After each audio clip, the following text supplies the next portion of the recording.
Ladies and gentlemen, or moose gals in the audience, cheers and salutations. We are going to pick this up where we left off on, I guess, 2 or 3 days ago when my internet cut out. Where's my button? There it is. Boom.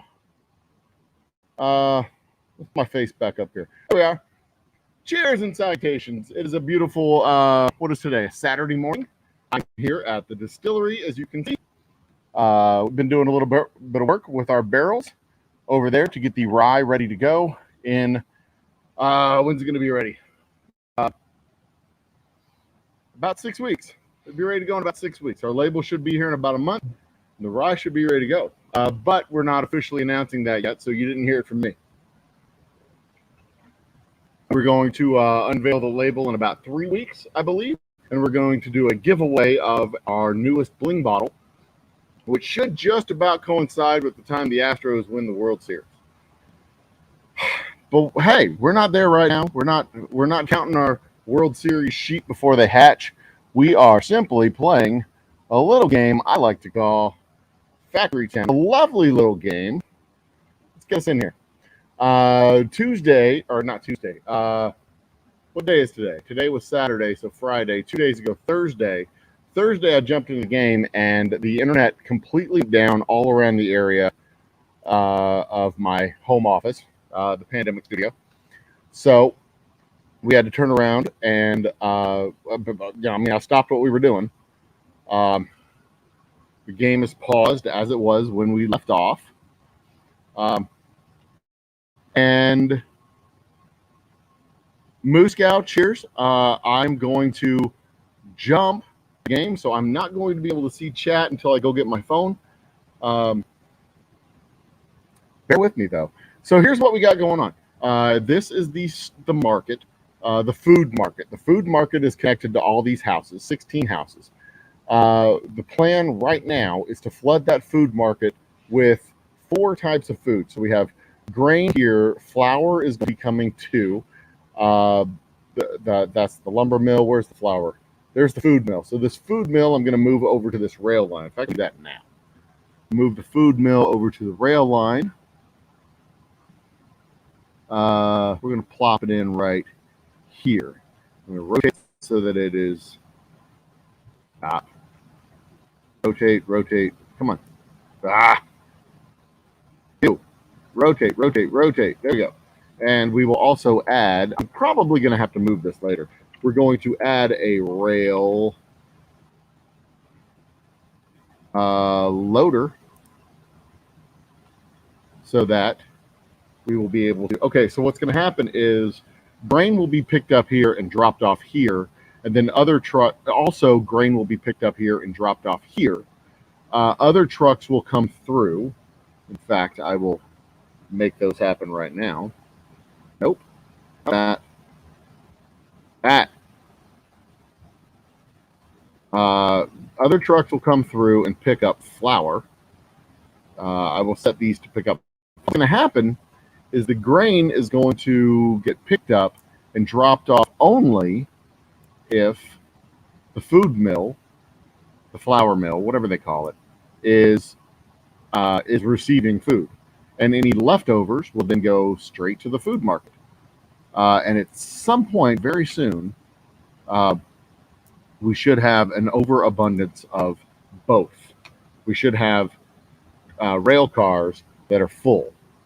We should have rail cars going around the tracks that are full all the time. And then a couple of them that are full some of the time. I need to add an unload.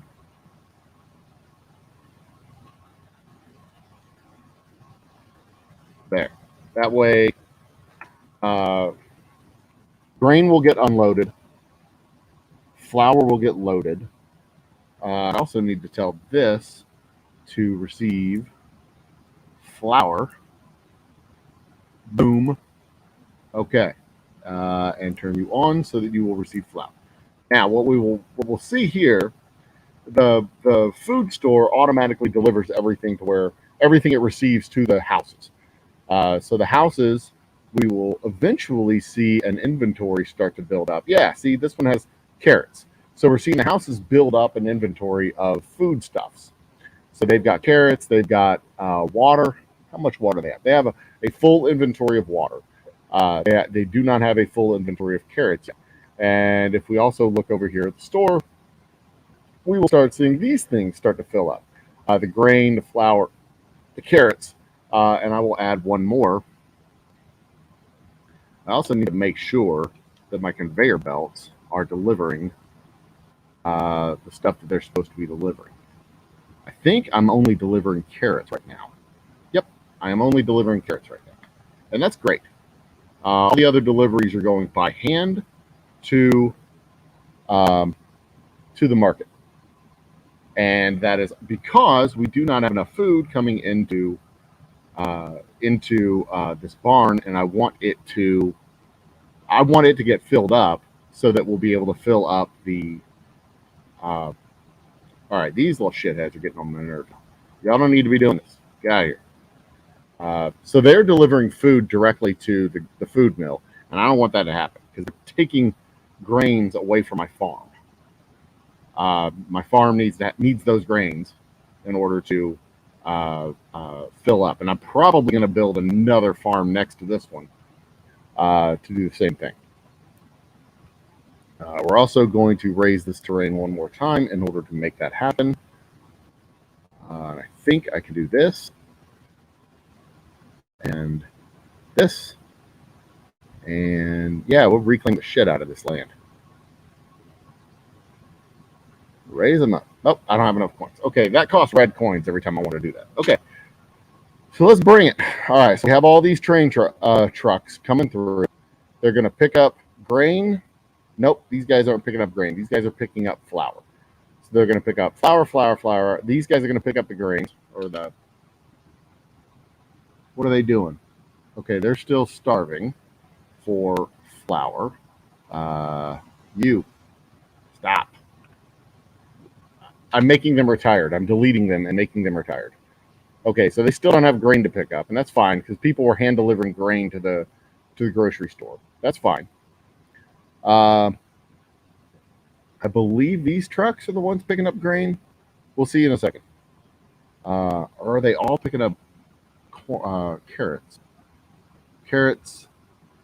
I think they're all picking up carrots. I don't think I have anybody picking up grain. I don't have anybody picking up grain. All right, so we'll stop this madness. Nope, not wooden rail. I need mine carts. Stop. All right, you copy. Rotate. 1, 2, 3, 4. Let's go with 5, 6. I don't want them to all be grain carriers.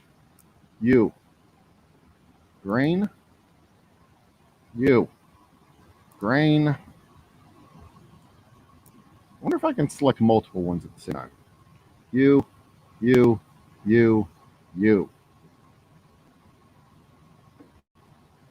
Nope. I can't. I can select multiple ones, but I can't change their filters. Okay, so I'm setting these up to be exclusively grain pickups. If I don't do that, they'll just pick up whatever comes along the way, and I can end up having them all have carrots, and I don't want that to happen. So come on, get grain or die trying. All right, go. All right, so they're going to pick up all the grain, and I'm probably going to need to move that food mill back and put a barn in its place so that I can rack up extra. Because otherwise, I'm just going to have an inventory of 10 flours.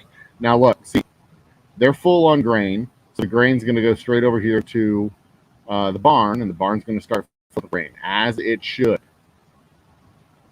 And then I'm going to have to put a conveyor in to move the grain across. So I'm going to zoom in here. Build. Conveyor belt. Cloth conveyor belt. Boom. All right. So I need to go up, across, rotate. There we go. There's a cloth conveyor belt. Now they're going to ask me, what do you want to put in there? And I'm going to say, look here, people. I need to put in grains here to go into there. Where's my grains? There they are. Bam. And now we're going to flood grains into here. And we should start seeing a bunch of gold coins popping up, as we do. As they consume the grain, the coins will pop up, and they are consuming it, and the coins are popping up.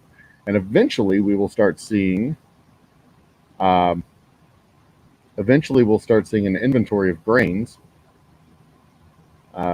going into the store as the houses begin to be flooded with grains. But it's not happening yet.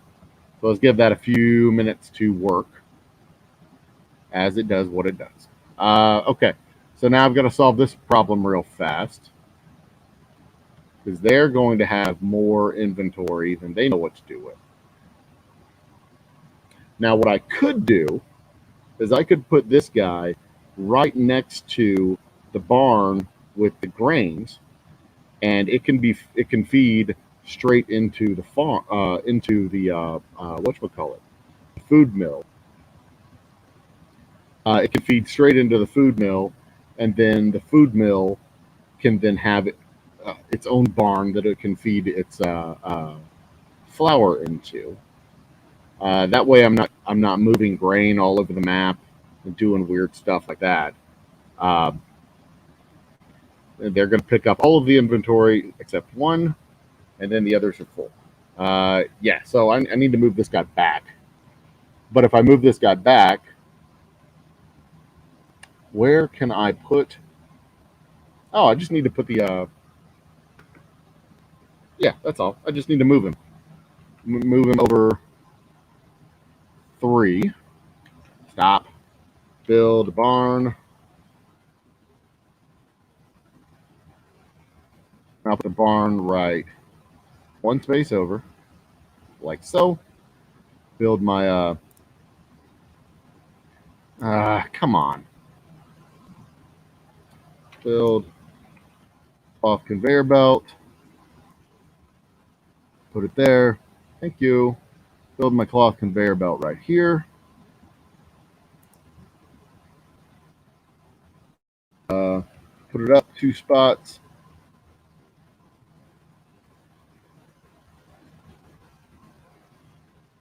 Oops.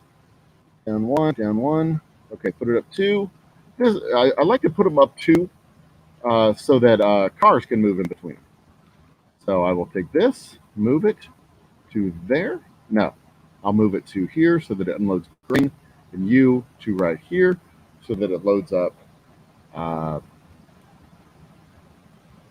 flour. But I'm also going to shut off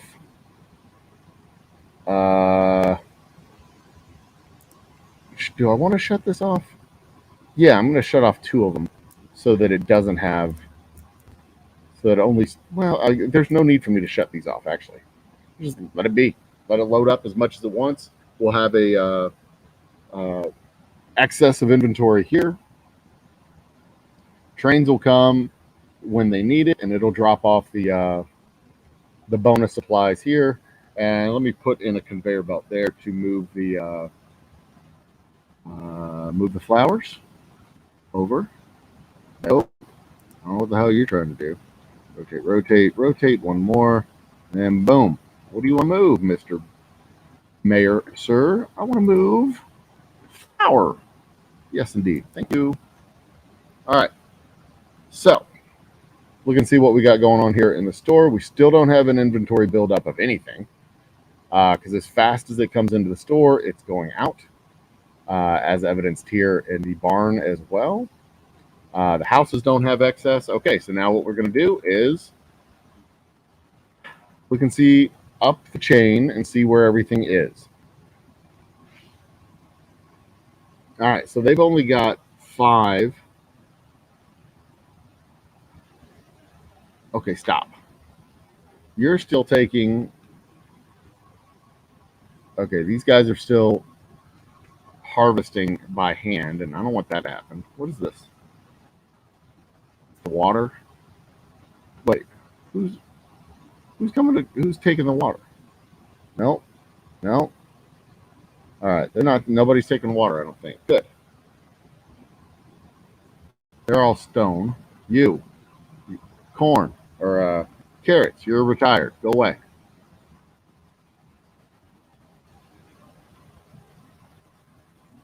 Let's give them more carrots to have. All right, so happiness comes about in the town through having the supplies that they want. Um,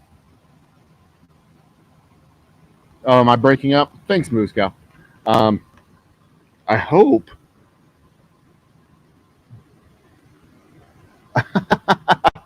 I'm here, so Moose Cow, because Moose Cow can't sleep. I am here. I am her. What would that be? Your uh, nighttime somnus? No, I don't know what that word would be. Doesn't matter. But yeah, I'm here for you, Moose Cow. You can't sleep. I can't sleep. I had a little bit of work to do, and I got my work done. But Control C, give me another farm here. We're gonna make more carrots happen. Carrots. We're gonna plant more carrots. I'm not sure I want to actually do this. Hang on. I'm going to get rid of this. What I'm going to do instead is I'm going to plant carrots. What the hell is that? Whatever. I'm going to plant more carrots around my carrot patch here. And I'm going to increase the number of workers that we have in the farm. What that should do is that'll actually increase the number of that'll increase the production. And when it's a resource production tile, you can increase the number of workers and it increases the production.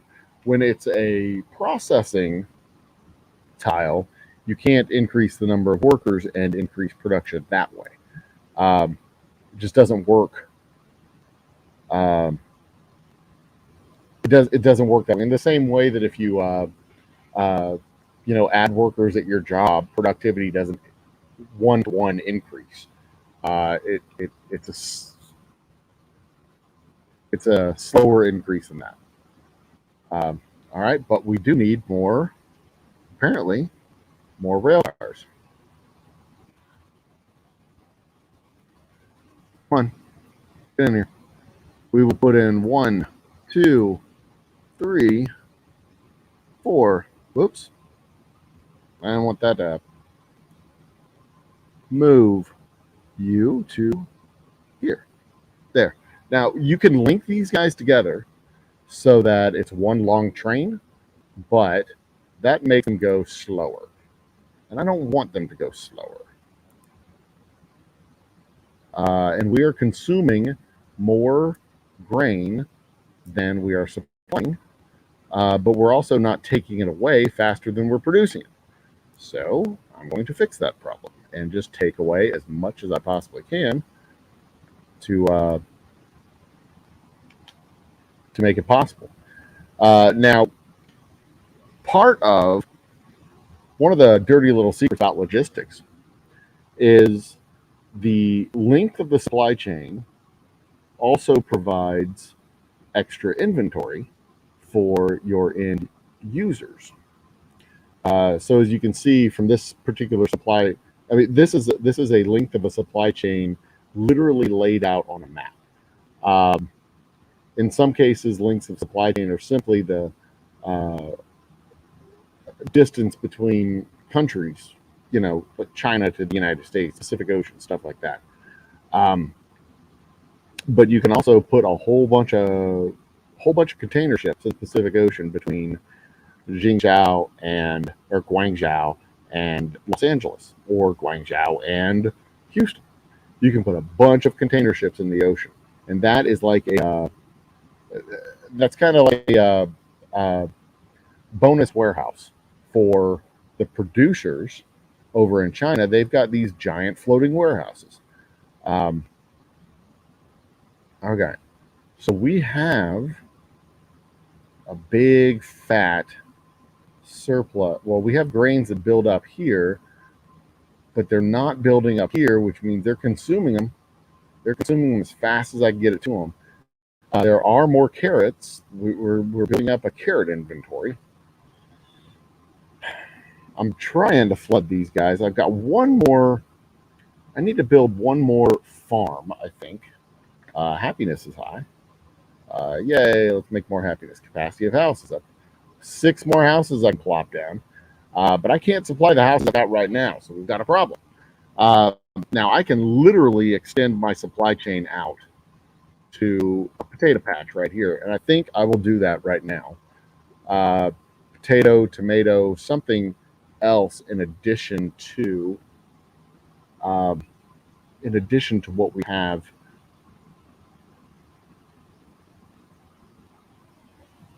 In addition to what we have going on, I really want to see inventory starting to build up somewhere, because we are delivering a bunch of grains. We're delivering grains almost as fast as we're producing grains, but they're just simply not stacking up as fast as I'd like to see them stack up. And I don't need to worry about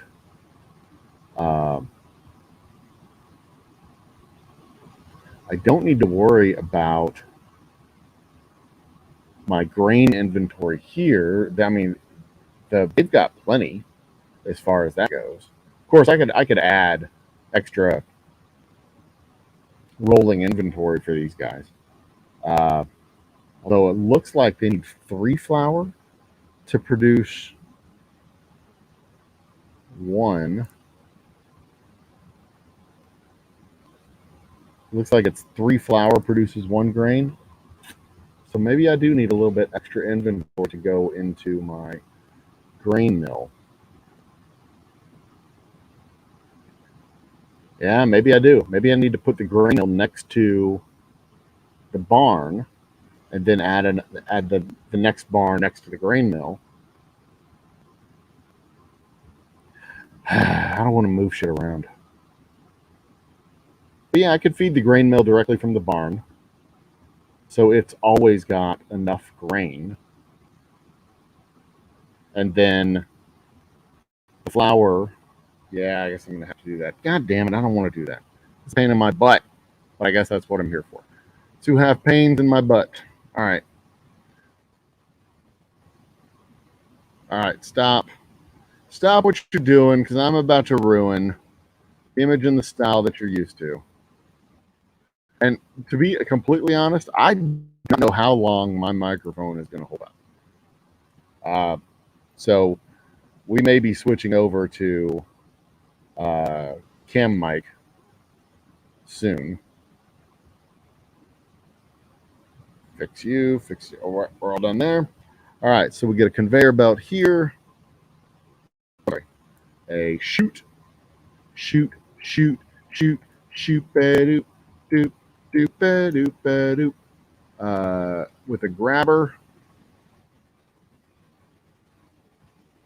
So there. We will remove resources here. We don't need these trees. Bye, trees. And then we will move this. I can't move that yet, because I can't move it when it has inventory. Come on. 4, 3, 2, 1. Let's go. Then we will move this guy down to. Actually, I don't have to move him at all. I mean, I need to move him, but I don't need to extend the rail line out yet. So what we'll do is we'll move this to here. Yeah. We'll move this one to here. We'll move this to, well, put you there. Put you there. Put you. All right. Get rid of this stuff. So this is all scaffolding and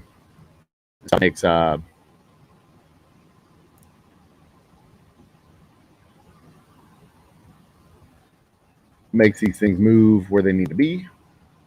Good. Minecart unloader, we can get rid of that. Boom. All right. So now the flour carts will pick up all the flour that we have. The flour barn will get unlimited flour. The food mill will get unlimited food or unlimited grains coming to it. And I'm going to shut off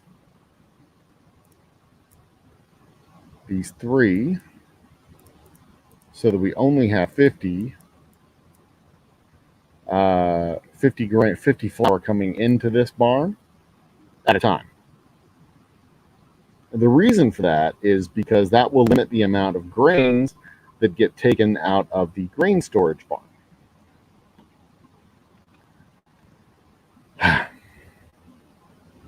Let's see. You got a ton of stress, Moose Guy. I don't want you to have a ton of stress, but I know exactly what you mean. A ton of stress makes it really tough to sleep. I run into the same problem.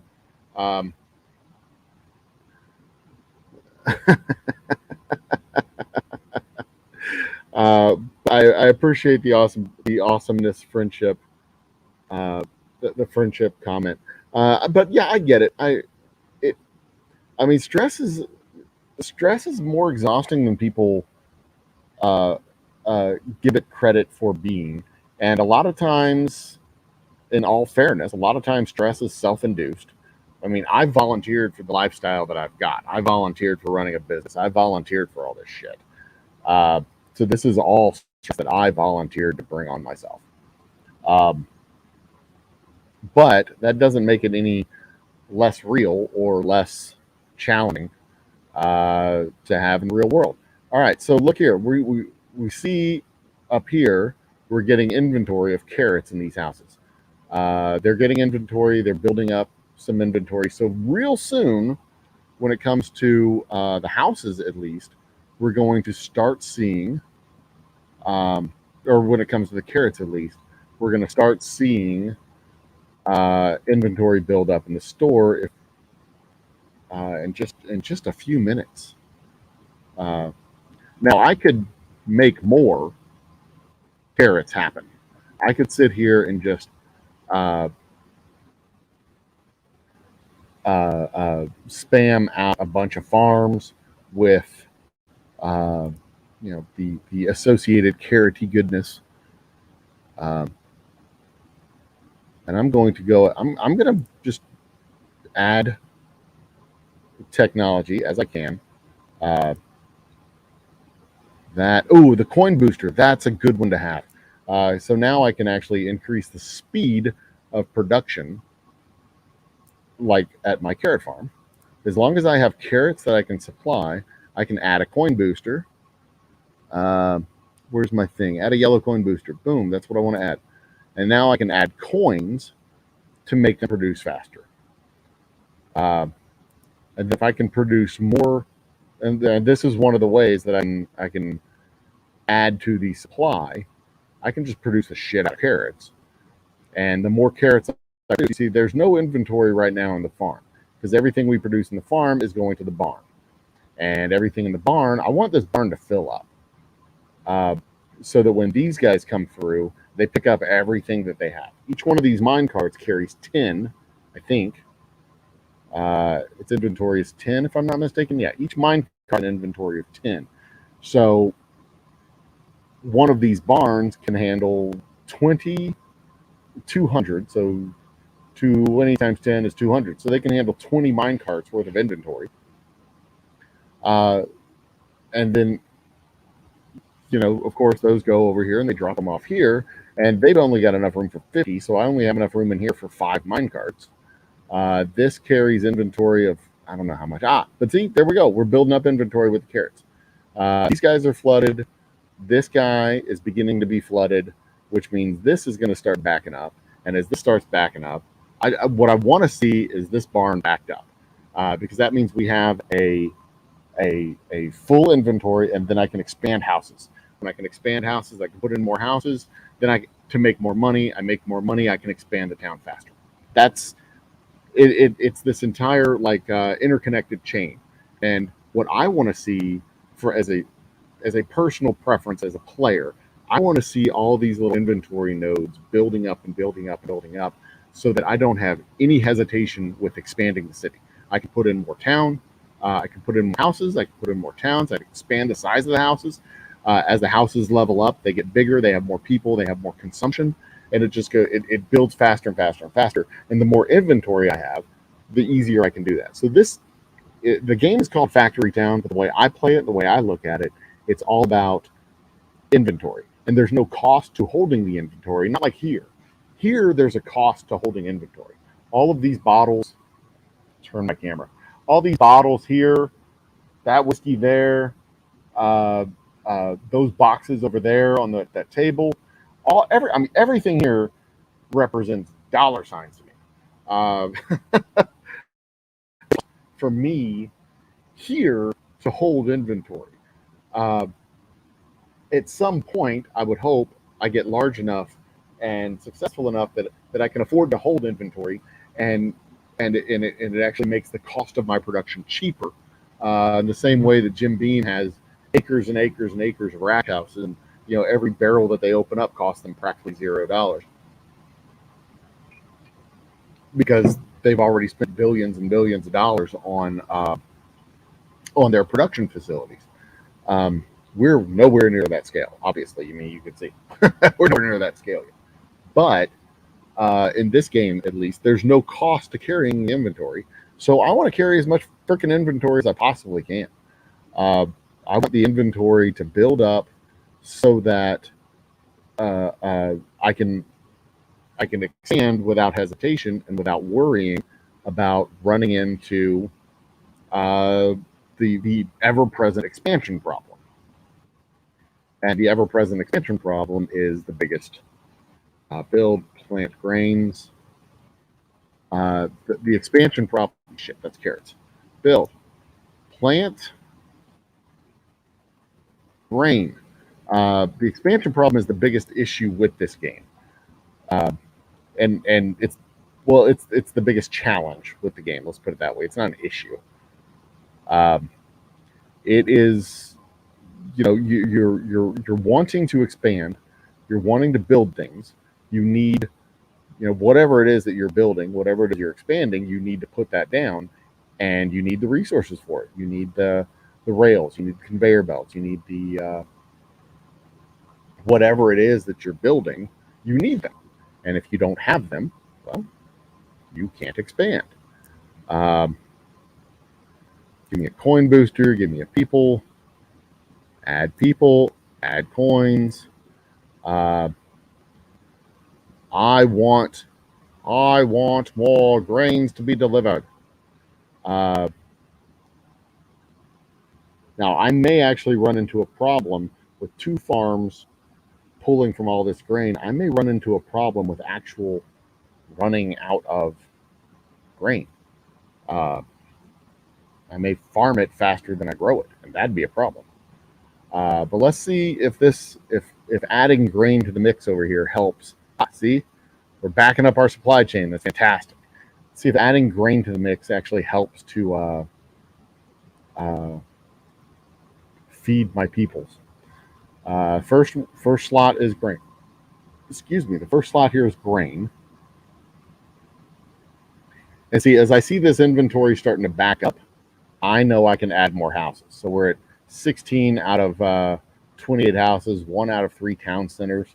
The other 2 town centers, I'll specialize them with other things. I'll do one for forestry. So all they do is produce wood and wooden things. I'll do another that does metal and steel, and they just produce the mechanical stuff.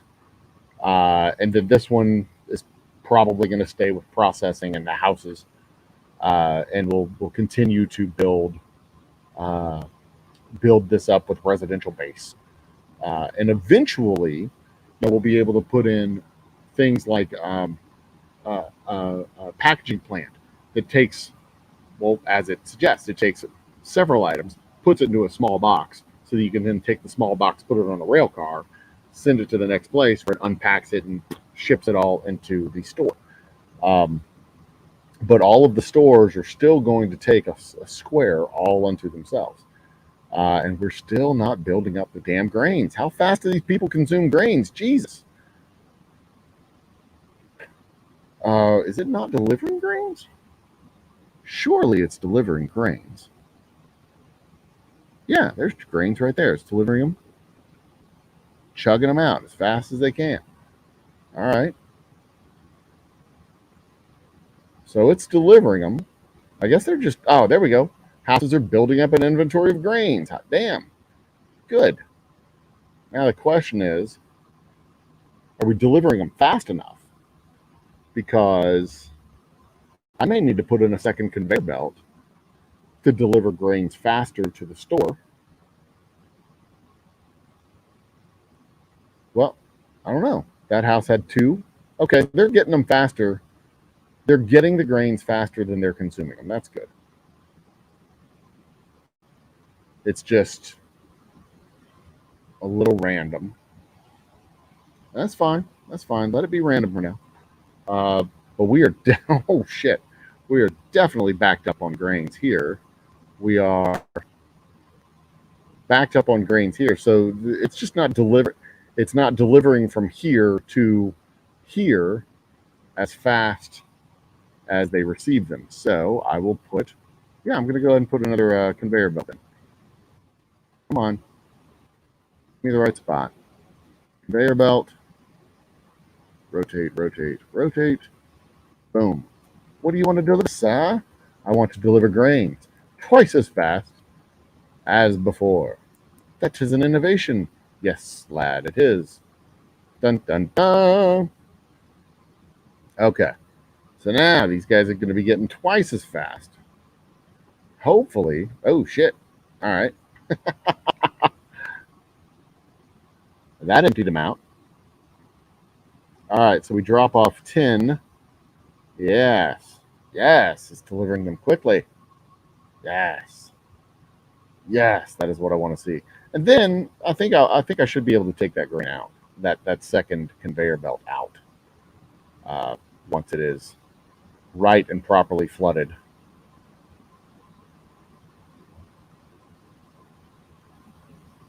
Before, okay, so it's going down by 2s. Good, good, good, good, good, good, good. And now it's probably about the time I put in another farm with something like potatoes or tomatoes or something like that.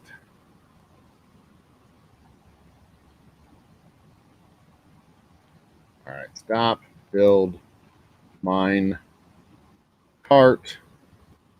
I'm going to put in, oops, 1, 2, 3, 4, 5 more.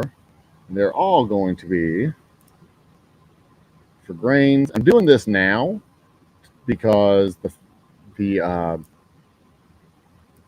barn just ran out, and this is going to just helps with the timing and spacing on the rail line. So the carts here at this moment in time will supply the barn at the moment in time that it is running out of grains. Unlike the other ones that are the carrots, we don't have that issue with the carrots anymore. So I might actually delete a couple of those carrot mine carts, but it's good to have them. It's good to have them rotating through and continuing their rounds. It's good just to have them there as a function of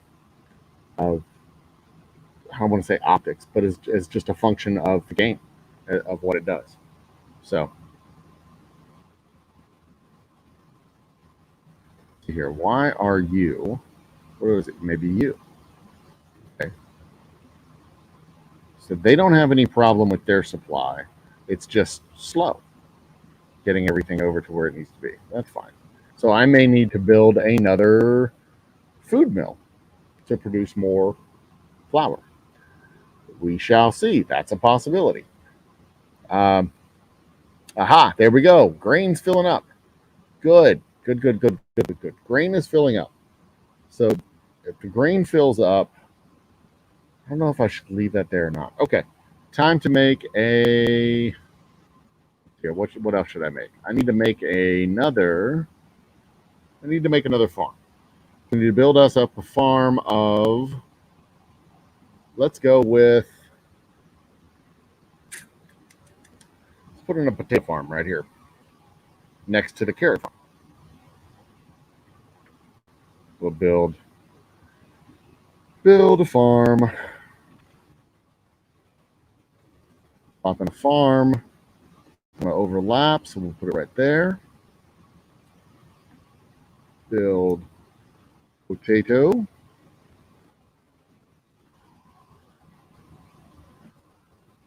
Grow faster, bigger. Spread out. There you go. Potatoes there. Potatoes there. Potatoes there. We'll put potatoes there and there. Then we will put potatoes here.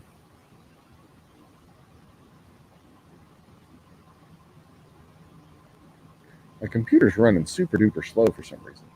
All right, now we'll build a barn. Barn. I do have the option to build a tavern. I don't know what that gives me or why I should have one.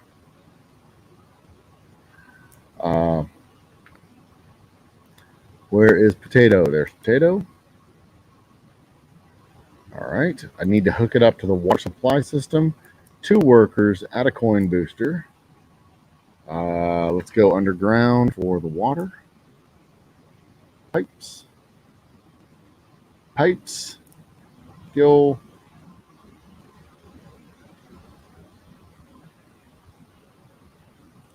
Make me pipes.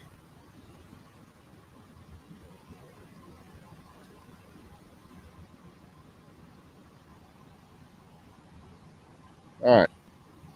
If you remember from last time, I rearranged my water system to feed it from a barn instead of directly out of a well. So the well can feed the barn can fill up with water, and I can always have a steady supply of water going to my farms and going to my homes. And with the excess inventory of water, you see, even adding a farm, it throws down 10 water into the farm, and everything's fine. It did not put a break in the production or the supply of water to the houses, and everything worked out just fine.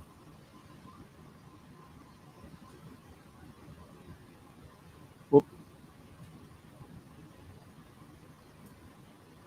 All right. Stop. You guys. Move. You guys. All right. Go. Thank you. Okay. Saved his community butt plug. That will never stop being funny to me. Will never stop being funny. Let's see here. Potato, water, select recipe. Make sure you supply water. So supplying water helps the crops grow. Supplying fertilizer helps them regrow after they've been harvested. And so we're going to wait on the potatoes to grow. Right now they are at 67, 68%. And then we'll start filling this up, and then we will select, let's see here. We'll have 5 of these guys. You stop. Control C. 1, 2, 3, 4, 5. They will all be potatoes. Potato.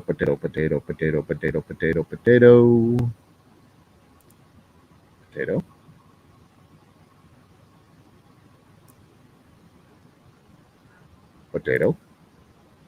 And then I will build 5 more on the other end of the chain of carts so that they will have a supply of 100 potatoes rotating around the rails at all times. We don't have potatoes yet because they haven't started growing and they haven't started supplying the barn. But and I also don't have the loaders connected up. But they will. They'll be there soon enough. And I need to get rid of this rail here. There are the potato rail, the potato carts. Give it just a second. Build mine carts.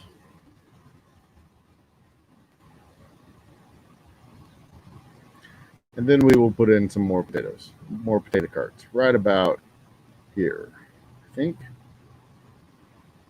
Actually, I think these are the potato carts right here. Nope, those are grain. Good.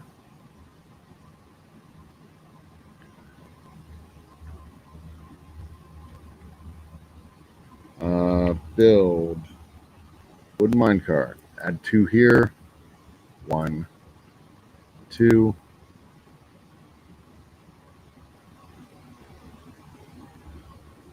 Put 1 here. That's 3.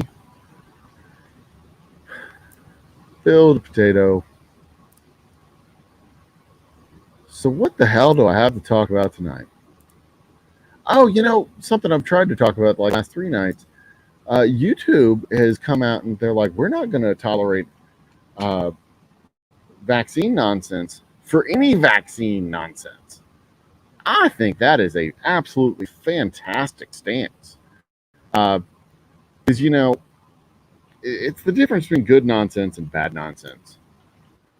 And bad nonsense is the type of nonsense that can actually cause damage. And, to a large extent, we would be in the position we're in now if the nonsense with vaccines and autism back in the 90s had been tolerated as much as it was tolerated. Fucking Jenny McCarthy coming out because she's pretty. She can say whatever the hell she wants to say about vaccines, whether or not it's true, and spouting, repeating claims from debunked medical research that was known to have been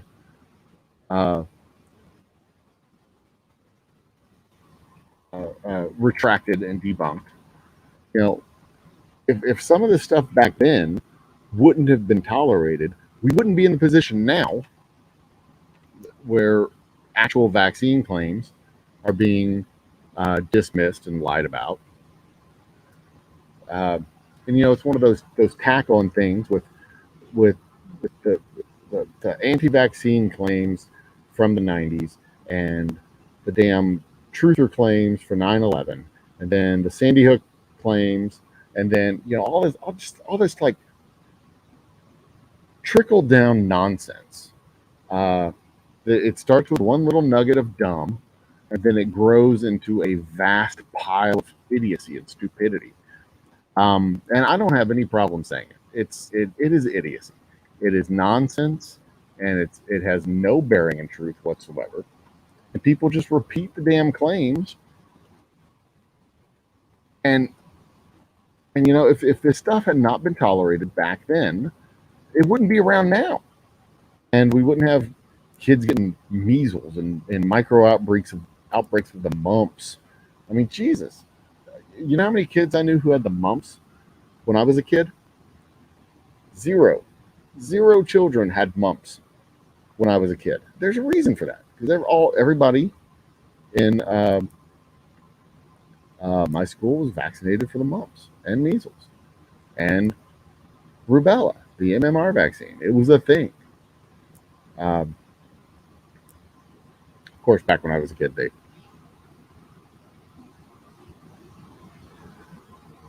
didn't exactly know what types of special needs there were for kids. They were just off in their own room. But that doesn't mean that that doesn't mean there was ever any link between vaccines and any other thing than getting old, losing your hair, middle age. Uh, this is a side effect of all the vaccines that I had when I was a kid. Because I had vaccines when I was a kid, I'm growing facial hair now. Help me, science. Help me, doctors. And I'm growing facial hair because I got old. That's why. Not because vaccines made me grow facial hair. That's stupid. I want to be perfectly clear about that. I'm going to build another food mill right here next door. And I will run a conveyor belt from here. Oops, stop it. Conveyor belt. No, I don't need a conveyor belt. I need a shoot, ba-doop, ba-doop. Shoot.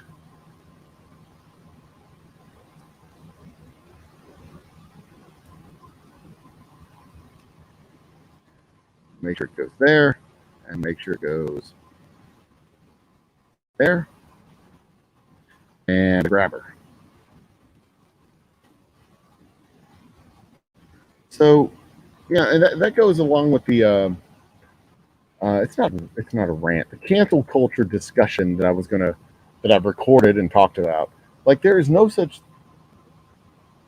I don't want to say there's no such thing as cancel culture, because community standards are an absolute definite thing.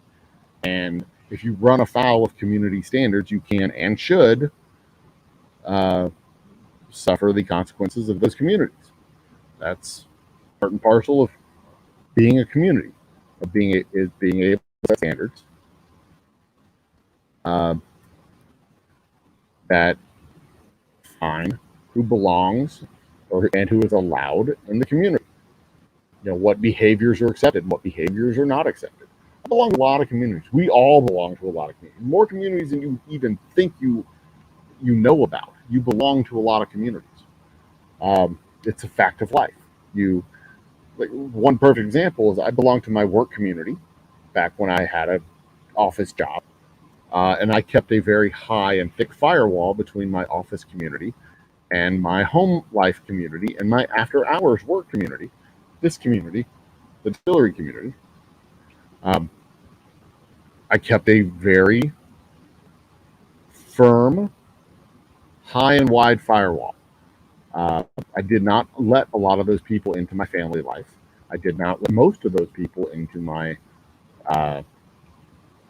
second work, this work, because they didn't need to know about it. They didn't need to interact with it. I didn't really talk to a lot of people about it, because I had my work that I did, and I had this work that I did, and eventually this work was going to supplant that work, and I didn't want there to be like a conflict of interest or any notion that there was a conflict. Excuse me. I'm going to open up a couple more slots here so that we can have a bigger inventory.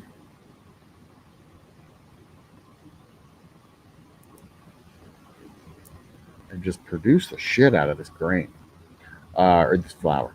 But there were certain things that those people would do, and I would shut them out. There were the simple fact that they existed meant that they had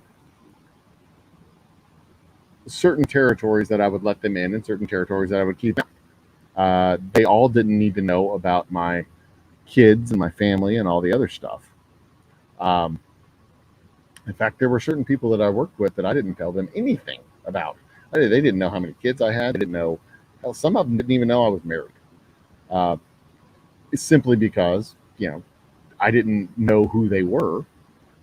And in some cases, I did know who they were, and I didn't want to have anything to do with it. There were several people that they would start talking, and I would just take my mug with my coffee, and go, okay, bye, and leave. Like the guy who just insisted they were terrorists coming across the border, and there were prayer mats that were found on the border of Texas. And that's fucking nonsense. It's not true. Ding dong. And I'm sure somebody's going to say, "Yeah, there were." No, there weren't. There were never. It was not a thing. And he always called me Joey. Fucker. It's like, that's not my name. My name's not Joey. I don't go by Joey. I've never gone by Joey. I'm not a Joey. Joey's a waiter. I don't go by Joey. And I know there's probably people who aren't waiters. Hi, Moose Cow. You're still here. You're a true love you bunch. So now I'm going to see if the sacks of flour start to fill up, and then this will be full. This will be a full barn.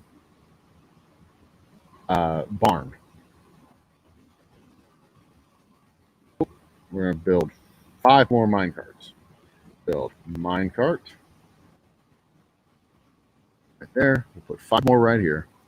1, 2, 3, 4, 5. They're all going to be for flour. 1.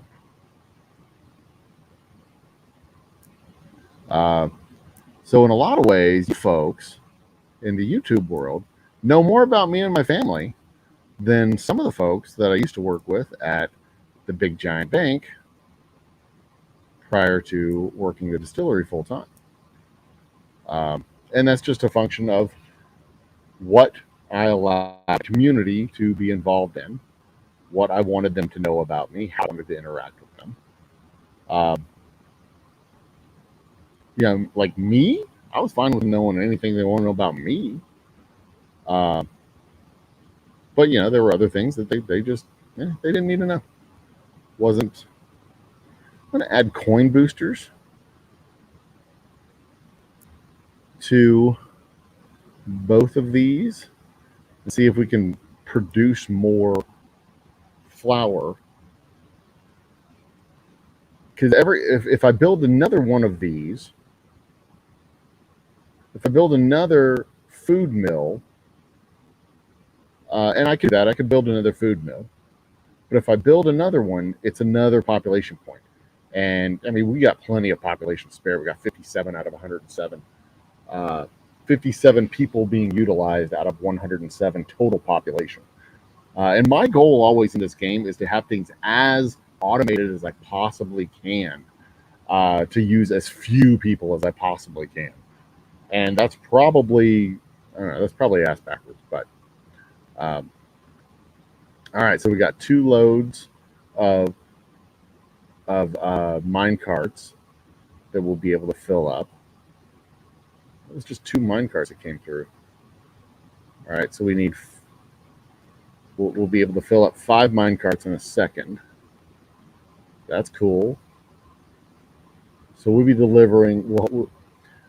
We will have a rolling inventory of up to 100 units, and a destination inventory of 50 units here, and it looks like it's full. Yes, hot damn. But are we not delivering grain? Are we not delivering flour to? All right, so this one, this one, this one. Is it not? Okay, yeah, it's delivering flour. Okay, good. I think flour is the first one that I put down actually over here. All right, so we got grain, carrots and potato, grains, and flour.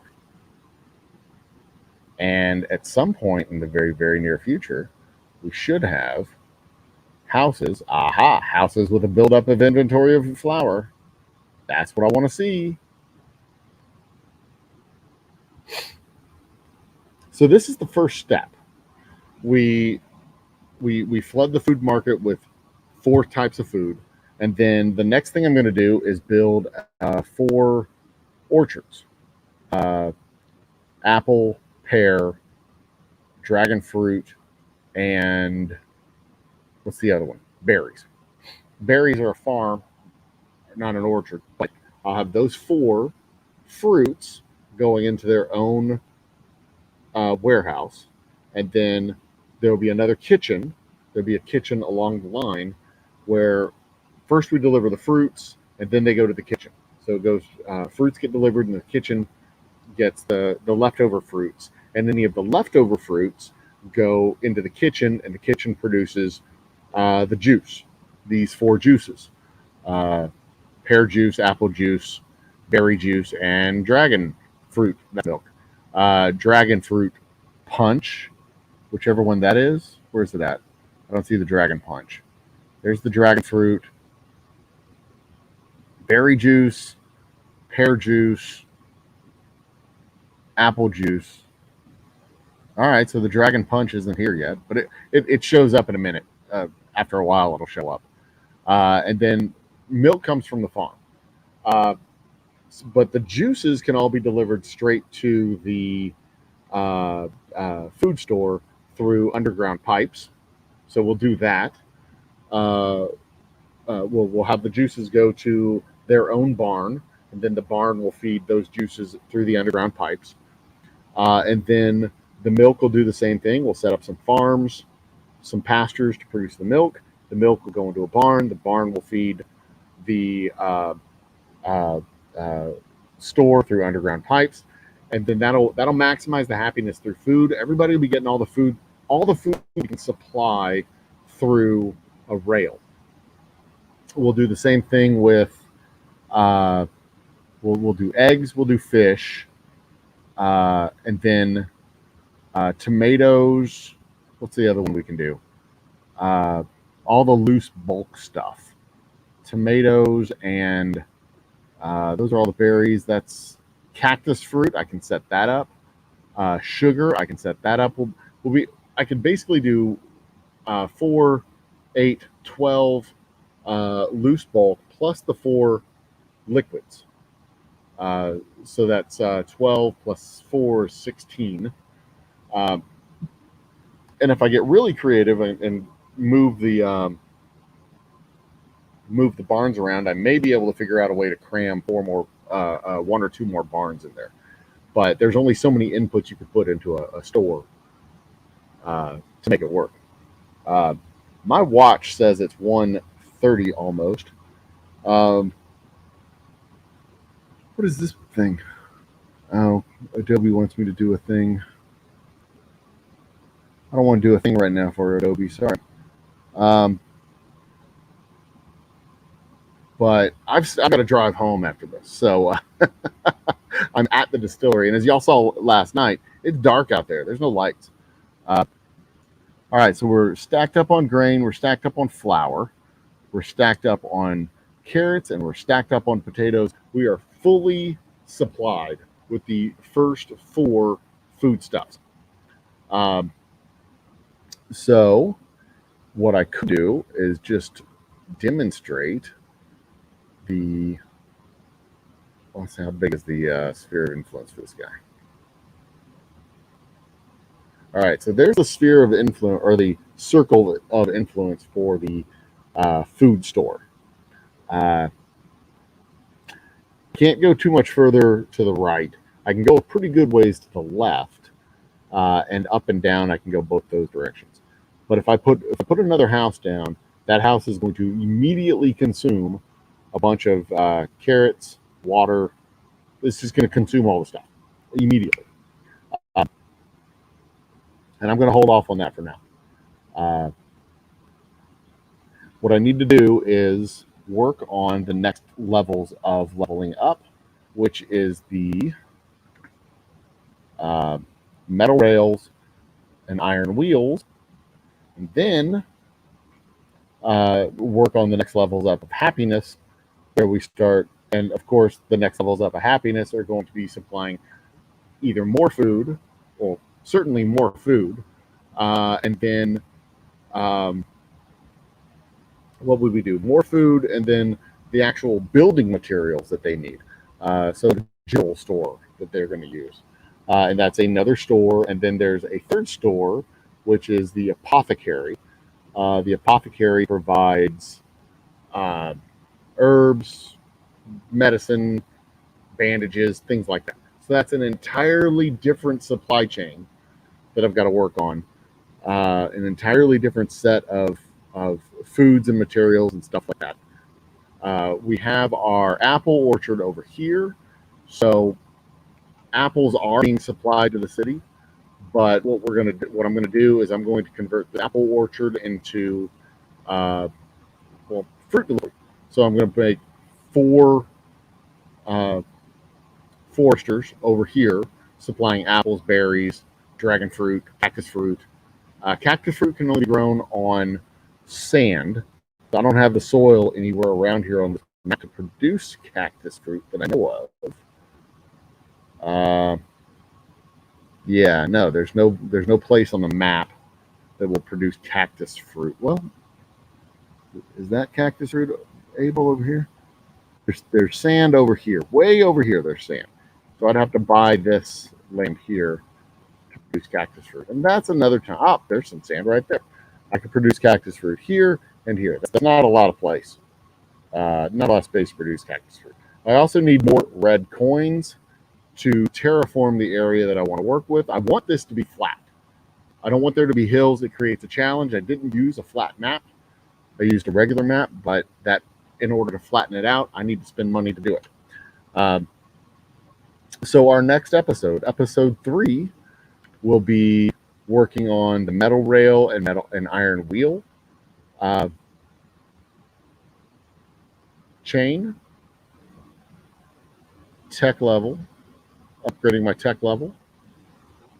I learned how to do that. How did I learn how to do that? What did I need to do? Was it here in the school where I upgraded the tech level? No. Was it? What do I need to do? How did I upgrade my damn tech level? Maximum of technology research available increases. Oh, I think it's just by hitting that. Yeah. So I need to produce these 2 things, and I can upgrade my tech level to level 5. That'll be what we do in the next whatchamacallit, the next episode. Workshop is doing that. Stonemason's doing that. Good. What I need to do, so they're delivering stone bricks to all the houses. I don't want them to. I need stone bricks to be in a warehouse somewhere. And they are. They're stone in a warehouse, but not stone bricks. All right. Well, what I'm going to do real quick, make sure that I have an inventory of bricks all the time. It looks like I do somewhere. Is it here? See, this is me thinking. Muttering to myself and thinking all the time.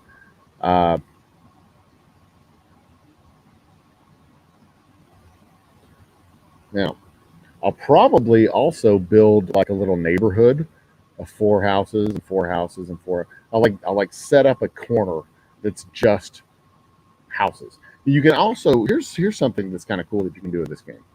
You can build an apartment complex, and I know it sounds dumb, but you can. You can build an apartment complex, and how you do it is you build up 2, 3, 4, I think. Then you put scaffolding. Hang on, maybe I can do it straight up at the house. Up, up, up, up, up one more. There it is. See? I can literally put a house on top of a house. And I can then take that house on top of the house and connect it via roads to the road system. So I would go like this, take my footpath. Do I not have the materials for a footpath? I don't have any logs. Holy shit. All right. So if I wanted to,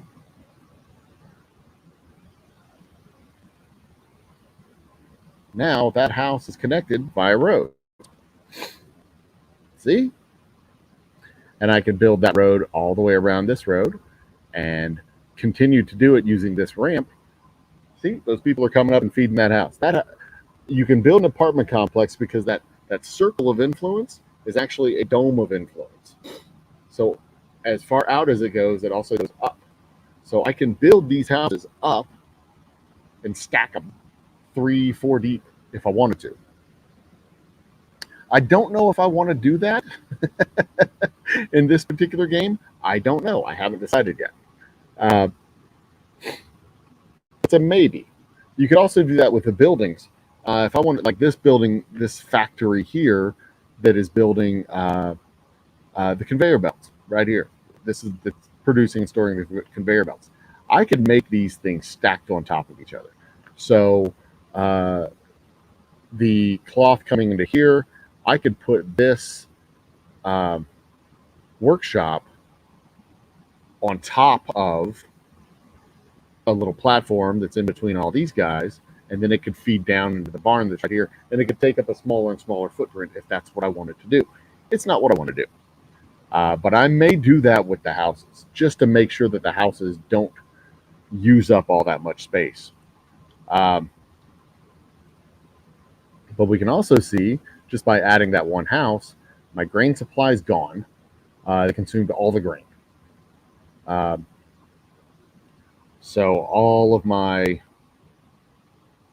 they're working furiously to resupply the grain over here, and I can't keep up now. All of a sudden, I can't keep up. So I don't know. I don't know if that's what I want to do. I don't know if I want my town to look like that. It's kind of silly looking. Admittedly, it's kind of silly looking, but it might be something I do. I don't know. I haven't decided.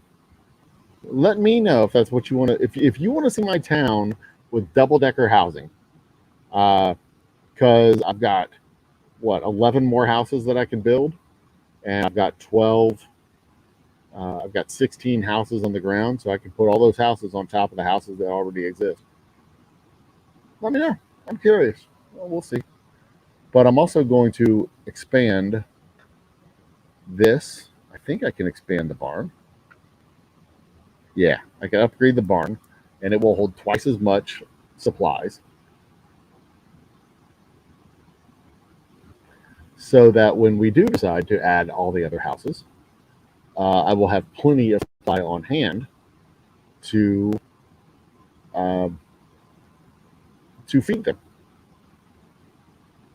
Plenty of reserve on hand to feed them. Yeah, so there you go. I pretty much, I mean, this is pretty much all I wanted to do right now. I'm done. I mean, I could keep playing. I could keep playing this game for an hour, 2 hours, 3 more hours easily. We'll unlock metallurgy. That will give me the forge. The forge is what I need to produce my metal rails and iron wheels, because that is going to produce. The forge is going to produce nails and steel. Steel slabs, whatever the frick they're called. Metal, steel or iron. What are they called? Iron things, whatever. So the forge is going to produce that stuff, and that stuff's going to go into the wheels and conveyor belts and all that stuff. And also, that also goes into reinforced planks and all the other tools and things like that. So metallurgy is very important to have. Caravans are also good to have because they carry a bunch of cool stuff. Caravans hold 24 inventory units. So it takes a lot of carts and, excuse me. Pardon me. It takes a bunch of people and carts off the road. So you can move a bunch of goods around in ways that you can't use mine carts to move them around with.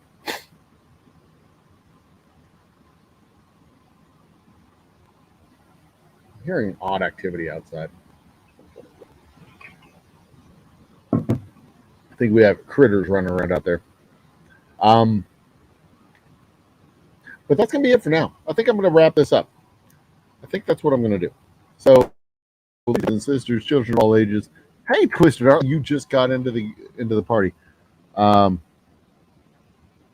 know Lisa in the round table. I don't know Lisa in the round table. Should I know Lisa in the round table? Tell me more. Who's Lisa in the round table? Twisted me just at the end of the stream. I'm about to wrap it up. But hey, check it out. This is what I did today. It doesn't look like much, but those barrels, that yesterday they were standing upright on their side. Today, or upright on the barrel head. Today they are on their sides because I've added the extra oak to all the barrels. They are now officially our double oak rye. They will be ready in roughly 6 weeks. Bottled up, ready to go in roughly 6 weeks, which should be middle November if my math is correct. I want to know who Lisa in the round table are. Tell me. You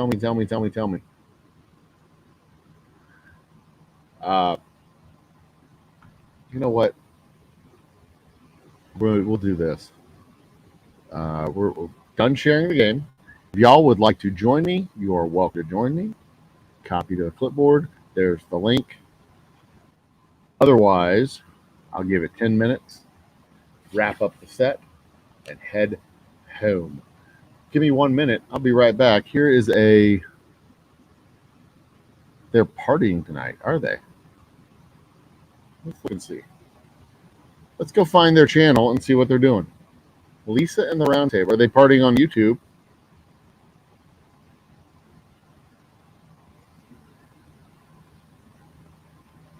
Partying on YouTube? YOUTUBE? Huh?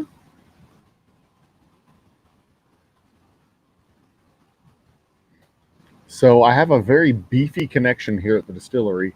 However, I'm working on Wi-Fi right now. I'm not actually plugged into my connection over there. Lisa and I need to stop my Factory Town game. Save. Sorry, I'm over here on another screen saving. Save. Quit. So that I can get out of the game. And then when we come back to it next time for episode 3, we will be Lisa and the Round Table. We will be doing the next steps of tech. NDTABLE. Sam. Hey, girl. Where did Moose Gal go? Where did Moose Gal go? Where did Moose Gal go? Where did Moose Gal go? Where did Moose Gal go? I don't know. Lisa and the Round Table. The channel is called The Round Table. I see that. There's a whole mess of people there. Yeah. Interesting. Well, maybe I'll go check them out before I go home. Oh. Sorry. I didn't hear anything. I dropped my earpiece. So how you been doing, Sam? I'm good. Doing good? Yeah. How's Dallas? Or the Dallas area? It's good. Good. Okay. Nothing exciting over here. We've had a rather pleasant day down here in the Houston area because of the ALCS. You know, this little thing called Major League Baseball. Yeah, it's this thing where people go and they play baseball in a professional stadium, big stadium, professional setting, and the local 9 is playing in a championship series or division series against the local 9 from the south side of Chicago. Uh-huh. Okay.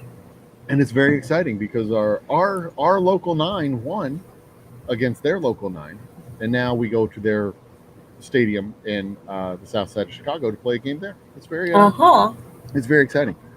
It's a game with balls and bats. They throw and run and catch. It's very exciting, but also laid back because you can just sit there and relax and drink a couple of beers and talk with your friends.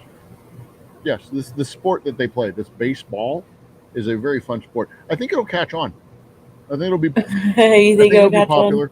I think it'll catch on. I think it's certainly something that the kids will enjoy doing, even if they don't enjoy watching, because it is a rather slow-paced game. It's like uh, a nap punctuated with a heart attack every like hour and a half or so. Yeah. So, but all in all, I think it'll catch on. I think it'll be a fun little pastime that it'll probably spread around the whole country. Yeah. Yeah. Yeah, I think so. And good for them because those boys, they play hard. They play. It looks like they have a commitment to their craft, and that's good. That's good to see. Yeah, unlike those footballers who get all fat. Right. Oh goodness gracious! Hey, Moose Cow's back. There she is. So, anything new? No.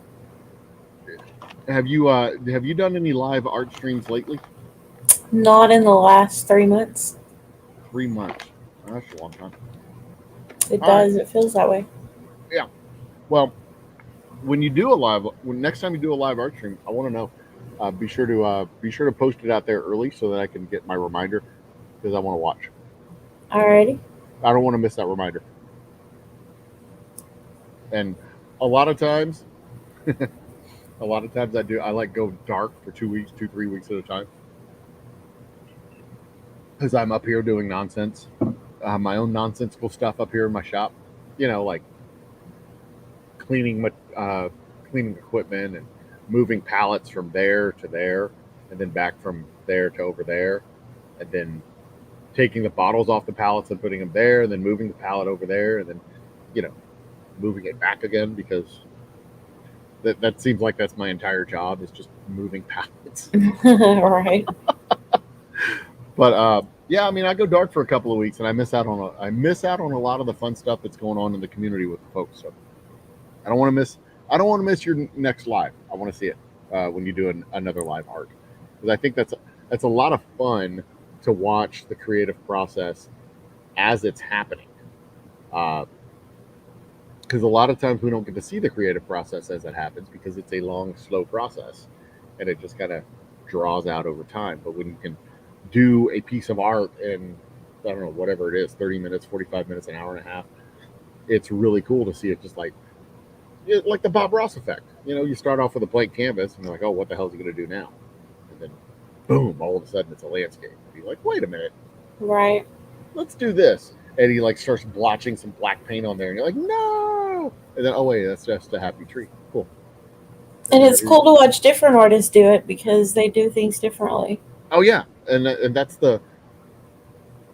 one of the things I love most about hanging out with the artistic people that I know, whether it's comedians or painters or crafters who like actually build things with their hands or musicians.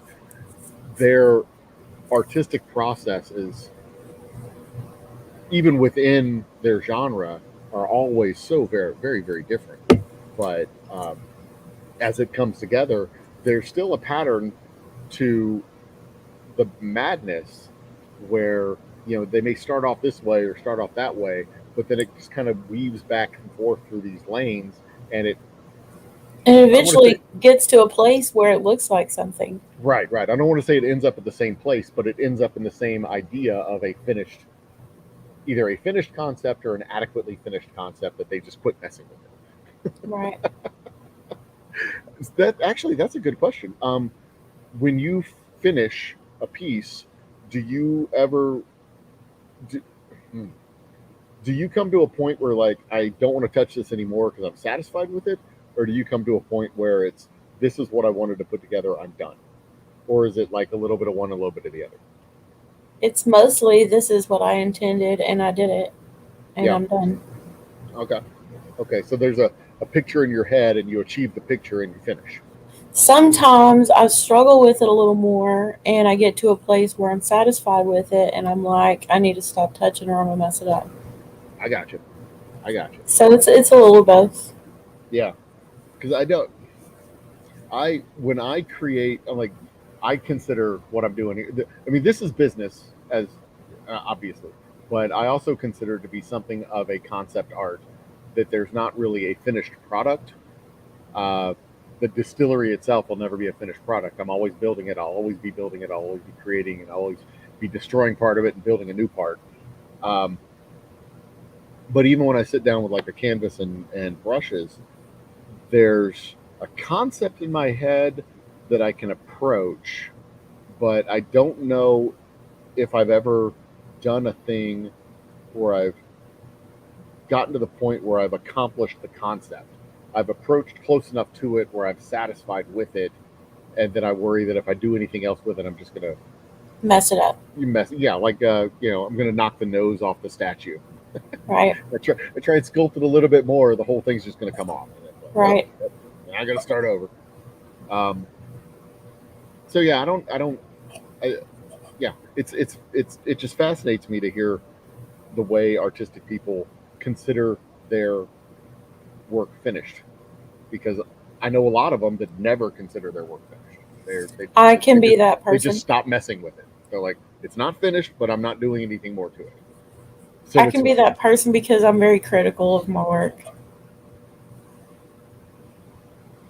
Moose Guy wants to know if you like the Roundtable's toy idea. I don't know how I feel about their toy idea. What toy idea? Elucidate. What is that? Christina, you should come up here. Yeah, the link's up there. Come join us, Moose I Guy. have my feelings about their little venture, but I don't want to be rude. I don't have rude feelings. I just have feelings that aren't rude. Actual concern. So I want to know what this toy idea is. They're making dildos out of resin. That's a real thing. It's an adult toy idea. I got you. Dildos out of resin.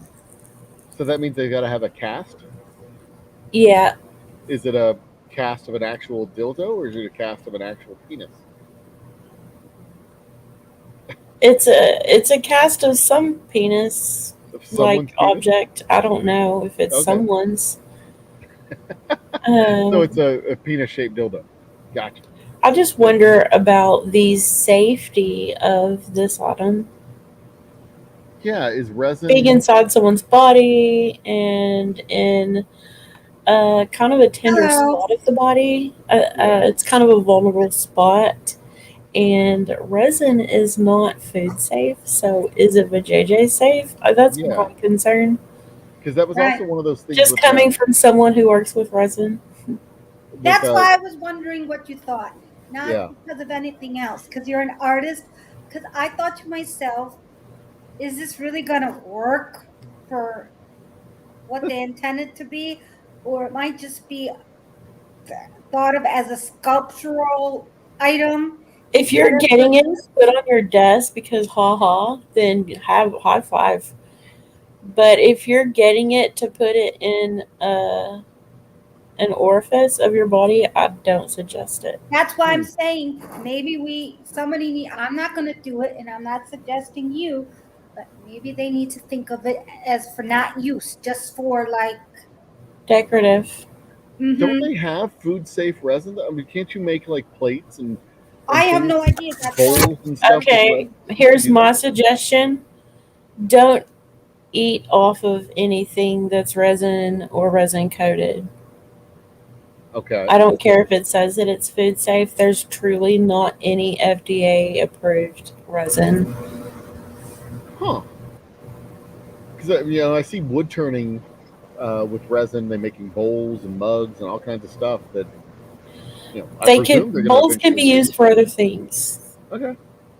right? Alright. That's my thought on it. Well, yeah, obviously. And people that make like cake trays out of resin and stuff, it's not intended to have food directly touching it. It's Okay. intended to have like a cupcake with a liner touching it, maybe, or something with something else in between the food and the I got resin. you. Okay. There is a. I just googled are resin dildos safe. Let's look, shall we? Share this screen in the crowd. I'm gonna go with it's not advised. Okay, There's so a after this, there's a Reddit thread. I've done a fair bit of digging. Medical silicone, so they could do medical silicone. You cast it that way. but Um, see, yeah, the person who, just FYI before you continue, the person that do helping them, they want him to get income. And do you know Captain Jerk, the guy who makes skulls? I know. Yeah, I know that name. That's I think why I've they're met him probably, once. Yeah. that is why my guess is they're going with resin, because that's what he uses. I got you. That's his Just so you can have some content. material of. All right. Well, let's see. Best and worst. This is perfect. Mindbodygreen.com. Best and worst sex toy materials. Oh my God, this is gonna totally screw up my cookies and search results. I can't wait to find out what Amazon starts to suggest to us. I don't have the. I'm not sharing the link, am I? There we go. Add that to the stream. Nope, not that one. Add to stream. There we go. What are you showing? Boom. All right. So, is your sex toy safe? The best and worst sex toy materials. So the chemical makeup. Some toys are made with chemicals that are not safe for the human body. We know this. Yes, like jade, for example, not safe for the human body, from what I hear.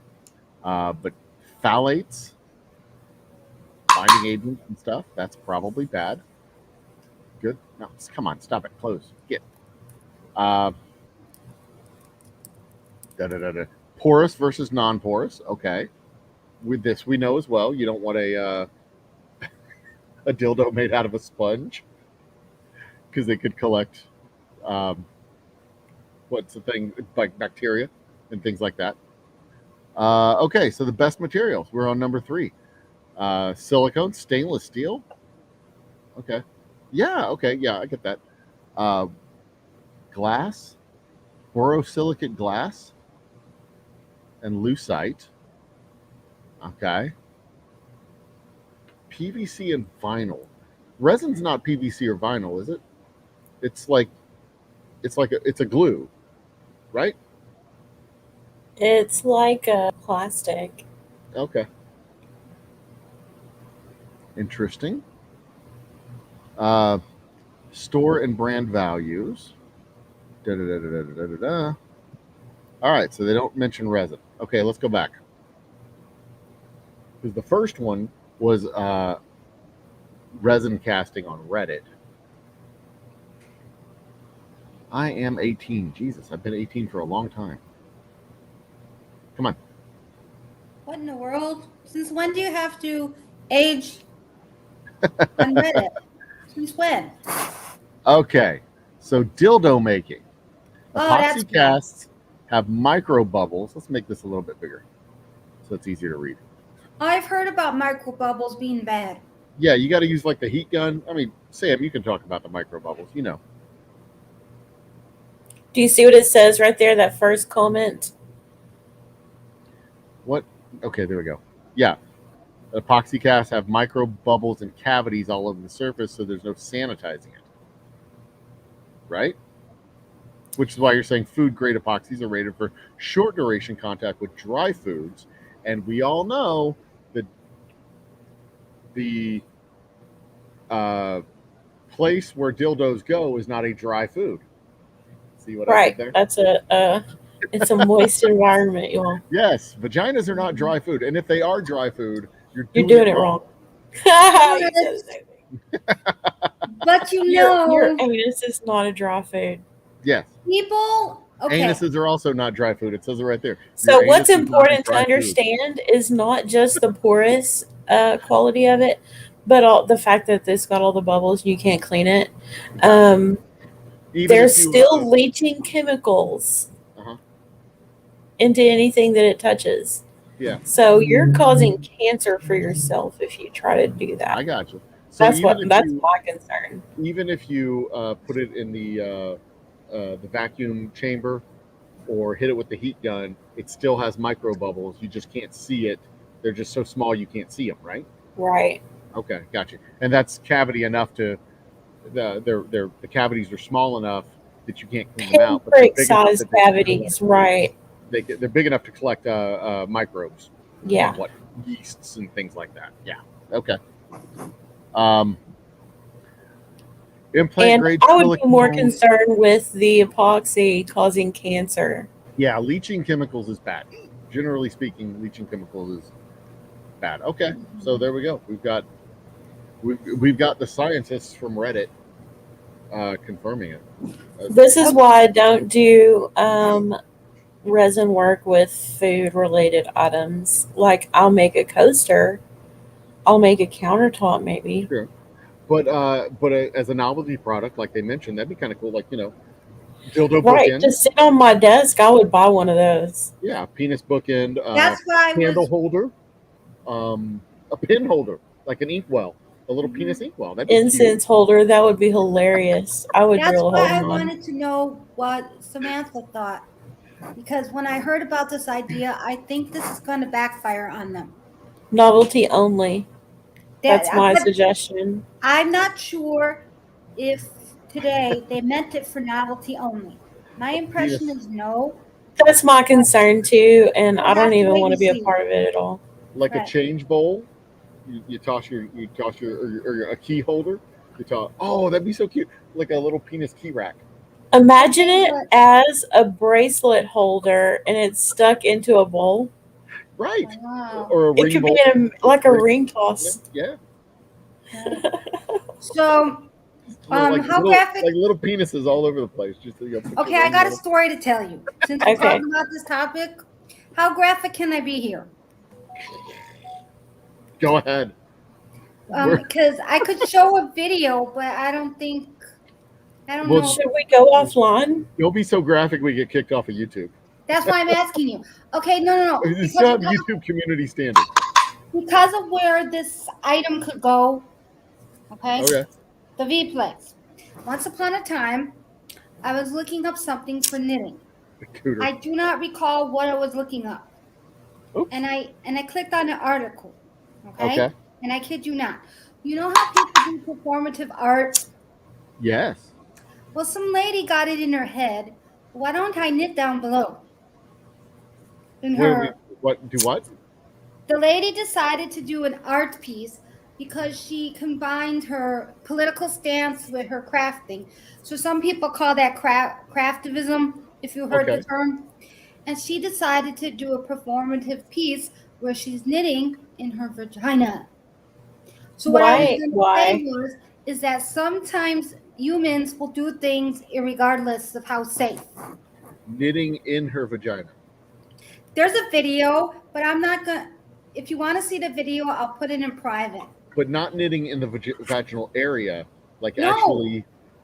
Okay. Internal knitting. Internal, because this wasn't just for a day. You know what happens in a woman's vagina when it's her time of month? I know what Well, happens in a she woman's decided vagina. to keep knitting. So that's one way to naturally dye the yarn. Okay. So maybe the people aren't going to care if it's safe to put the thing they're making. Is my point. Oh yeah, people put will all do kinds all of kinds of things to experiment, to have fun. Yeah. She did it because she was trying to prove a point, some political point. I don't exactly recall what it was because it's been ages since I looked this up. But I know for a fact, like, for example, in the United States, when we have Roe v. Wade issues, sometimes people will knit like the women's reproductive parts and send them off to the politicians to like get them to think. So a lot of people now with knitting, crochet, and different types of crafts, they're getting more political now. It's not like you have to do it. It's just this lady went a little bit too crazy. Fair. But I'll send you guys the link in private if you don't want to watch it. I don't care. All right, shoot it over. But I didn't make this up. I'll screen it and see if we can get away with it on YouTube. I don't actually know. Otherwise, if you want to watch it, I'm pretty sure YouTube have a problem with it. If I had to guess, I would guess that YouTube would have a problem with it. Because I find it really weird that people just will stick anything up without thinking. I don't find it surprising, but I mean, whatever. If that makes them happy, that makes them happy. I find it weird people don't think about the consequences. That's what I mean. Yeah, not that it doesn't happen. How many Hot Wheels can I put in my butt? Or I don't find it weird that people try things. Right, because there was Jackass, they did everything under the sun. I mean, I get it. People, they see a thing and they want to see if the thing will fit in another thing, and that makes sense. I get that. I get it. Sure. Just so you know, it's a YouTube video. Oh, really? So it's on YouTube. Well, let's see it. If it's on YouTube. But it's your channel. That's why I want you to make the decision. It's up to you. She put it in private chat. Okay. I mean, I'm like legit curious. I want to see. I mean, if it's on YouTube. Are you going to screen share for the whole world? Let me watch it real quick, and then I'll screen share. It's only 2.5 minutes. Australian Public Broadcast Service. Mm-hmm. Yeah, it's really bizarre. Can y'all can't hear it, can you? No, I can't hear it. It's in my ear. I can hear. The problem is going to be with the actual feed that I have over my Wi-Fi of maintaining the. Oh, you don't really see much. Well, it's just the running two videos side by side on my Wi-Fi. I think the pictures I've seen from a long time ago were more graphic than that video. Okay. Well, what I'm going to do is I'm going to let it run and fully load, and then I'll share it. Okay. But I mean, it's that way we don't have to sit through the buffering. Mm-hmm. It's really bizarre.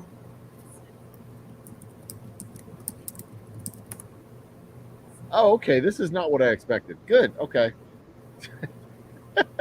It's not what I expected. Like the actual knitting needles to be in no, I vagina, wasn't clear. knitting I wasn't inside clear the on cavity. purpose. I wasn't clear on purpose because you have to see it to. Yeah. Otherwise, it would ruin it when you watch the video. I gotcha. So let's see the stream, shall we? Okay. If you take a good hard look at a vulva, you realize it's just a bit of a body. There's nothing that is shocking or scary, or nothing's going to run out and eat you up. My name's Casey Jenkins. I'm a performer craftivist from Melbourne, and I'm up in Darwin doing a performance piece called Casting Off My Womb. I'm spending 28 days knitting from wool that I've inserted in my vagina. Every day I take a new skein of wool that's been wound so that it will unravel from the center, and I stick it up inside me, and then I pull out the thread and then knit.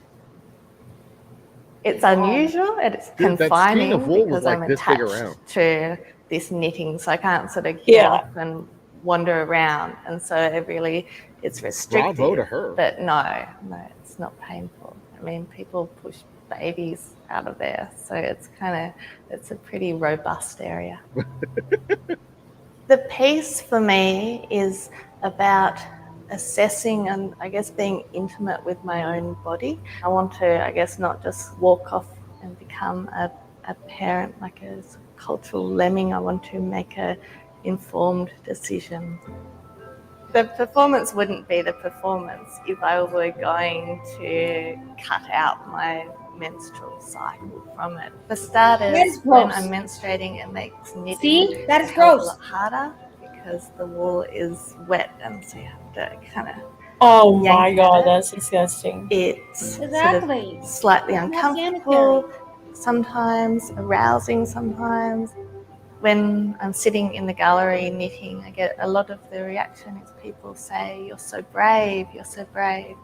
And to me, it feels just really natural and really uneventful, which is I'm sort of what sorry, I it want wouldn't feel to natural be. to me to I have think the expectation when you're that. showing Anyway, the vulva that people are going to feel feelings of fear and repulsion.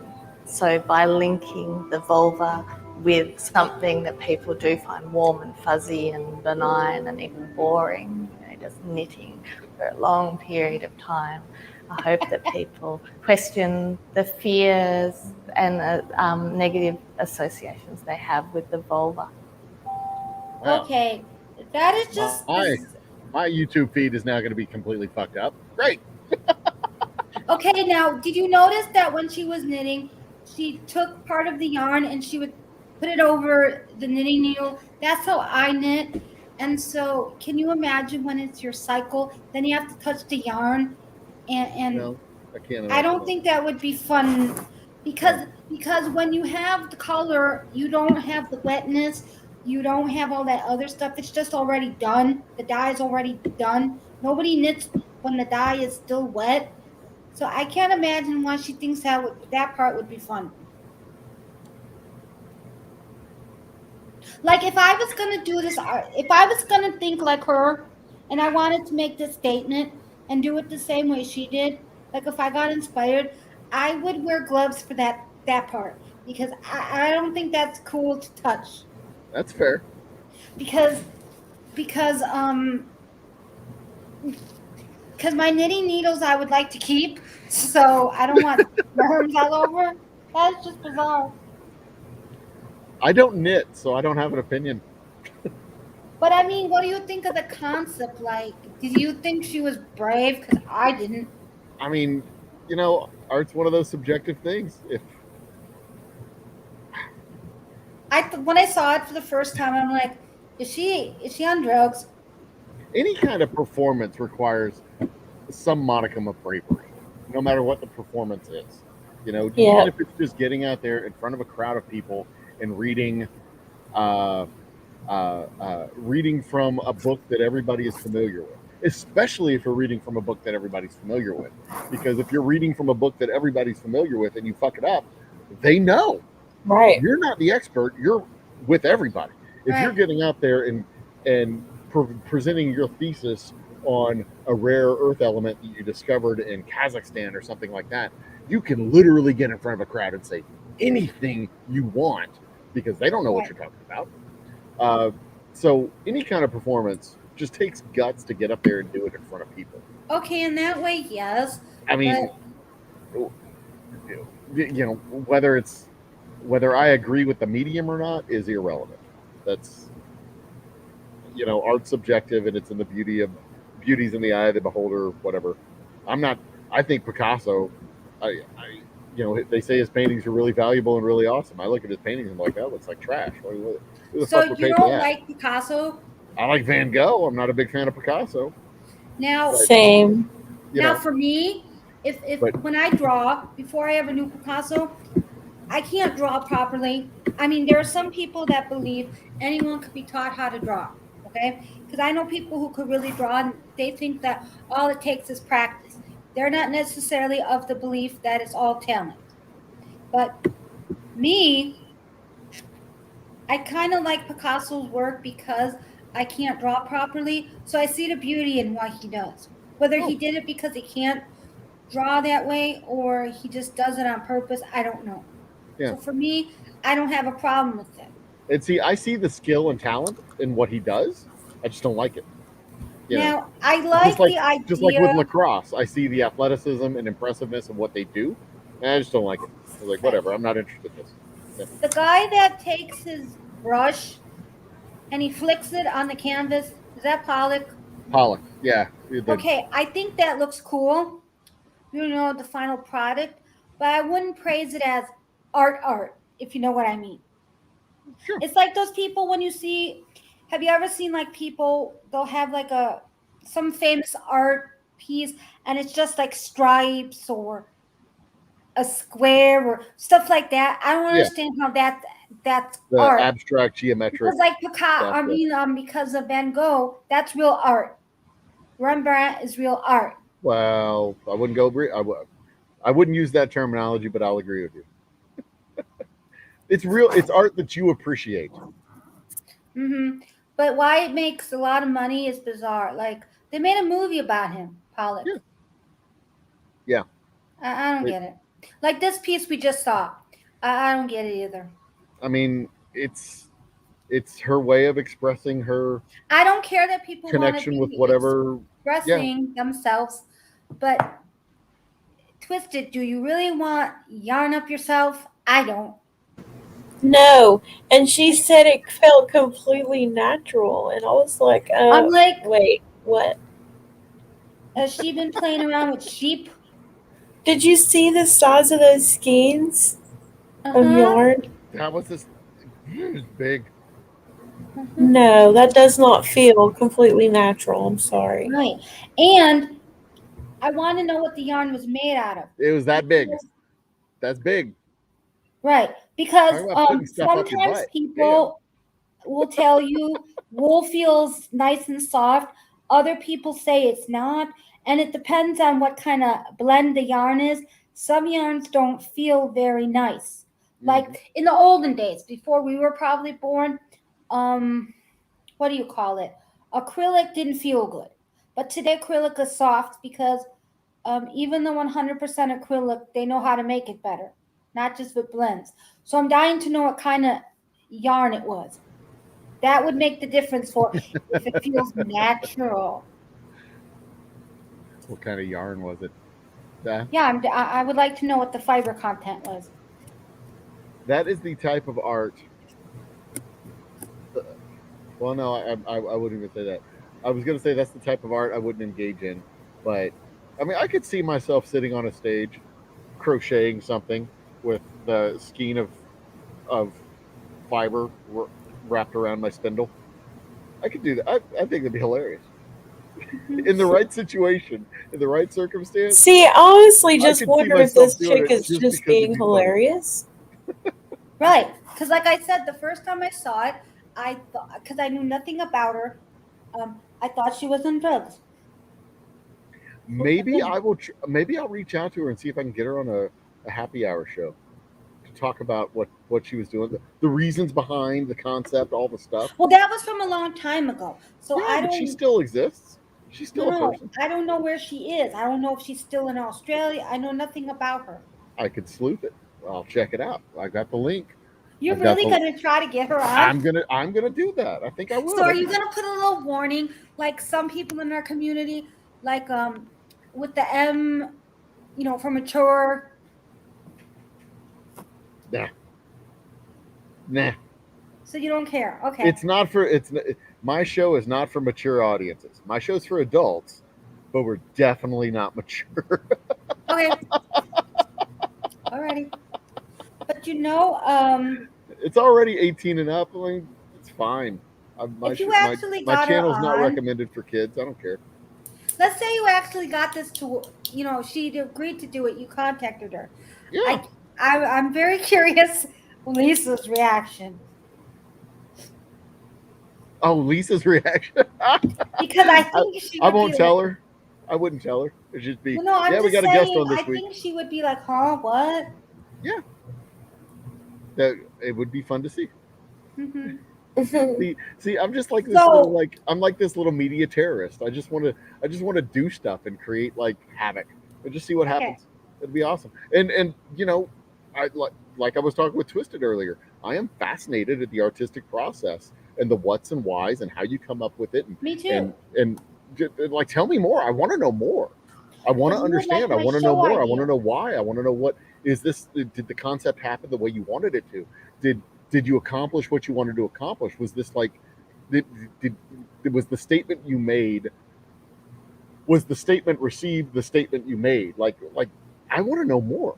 I Then really you would do. like my idea. I have this idea for my channel to interview people within our community who do art stuff and get to the bottom of why they do it. Be neat. Because I like that Twisted makes art, but I would like to know like what inspires people, like what you just said. Yeah. So when I can figure out how to put together this, I would actually like to do it. I have to figure out how to film it all because the camera is on my phone, Hmm. but I have a laptop now. So unless I just do it all live, Yeah. I don't so know. I'll have to Well, get more technological advanced, and I then can't. I might do a practice episode. Yeah. Well, I can tell you that StreamYard will record only if you have the first tier paid version, whatever it is. I You have can. free. Yeah, you can record on StreamYard, but you can also record on OBS. You can do that. Look what I'm working on right now. Okay, Ooh. originally I thought it where the ground part didn't look more like a That's tree, creative. and I actually thought you were going to make them into trees. So that's what Oh I no. envisioned. I still have more to do to it. And then I'm Are going to you resin it. are you gonna make the top, or are you just gonna have branches only here? Are you gonna put like leaves to these trees? Well, it's kind of an abstract. Because I did it just like this. This is pretty awesome. I like it the way it is too.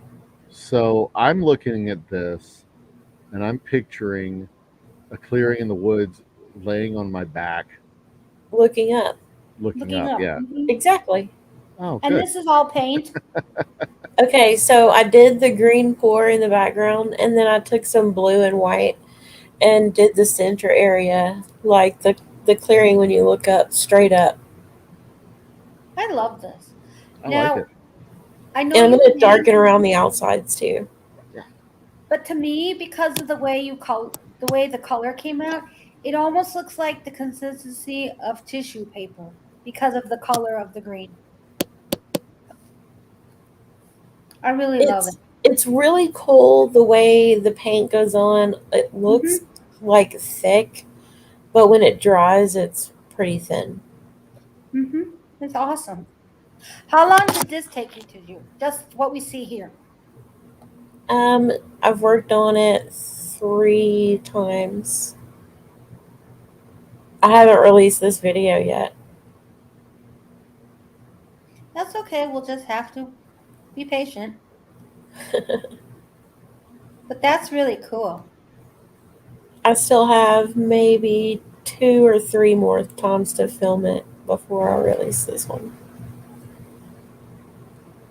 It's the first time I've done a multi-part art piece in one video. Ooh. Just so you know, the artist is Casey Jenkins, and she appears to still be active. As a craftivist. Well, as an artist. All right, hunt her down. Now, I'm curious. We're in America, so do you think? That painting looks really good, Mhm. Sam. 4. I've done 4 parts to this, actually. Wow. But there was a lot of work for, well, you'll see when I do the video. Well, don't give it all away. I didn't film all of it, but I did show how I did everything. Oh, So, that kind of art exhibit that lady did, do you think we can get away with stuff like that here? yeah. I mean, it depends on where you are. I think you can get away with it. She may not be active. The last media I see is from 2017. Well, does there any contact info? Yeah, I'm looking her up. I'll see what I can figure out. I wonder if she. I'll see what I can figure out. Leave it to Well, me. Let me see what I can sleuth out. Because she looks okie like an dokie. interesting cat. She looks So how are you gonna get her to come on your whiskey channel here? I might have to bribe her with some whiskey. We'll see. Well, she's in Australia, so that'll be very expensive. Yeah, I've done stranger things. Ooh, do tell. Well, I mean, I've sent whiskey to Scotland, and Oh, Scotland is stranger than anywhere.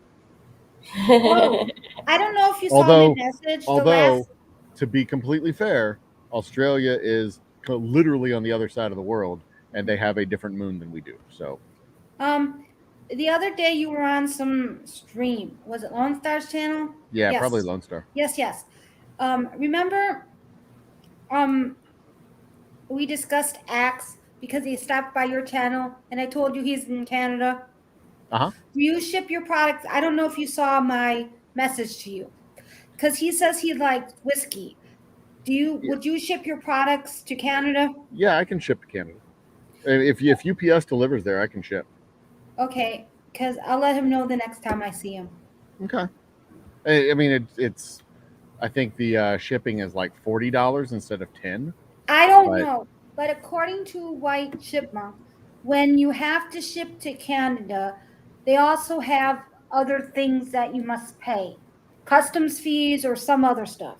So it's a yeah, little bit more complicated than just I know. how we ship. I've sent stuff to Canada. Well, like I said, I sent stuff to Scotland and Canada. But Oh, okay.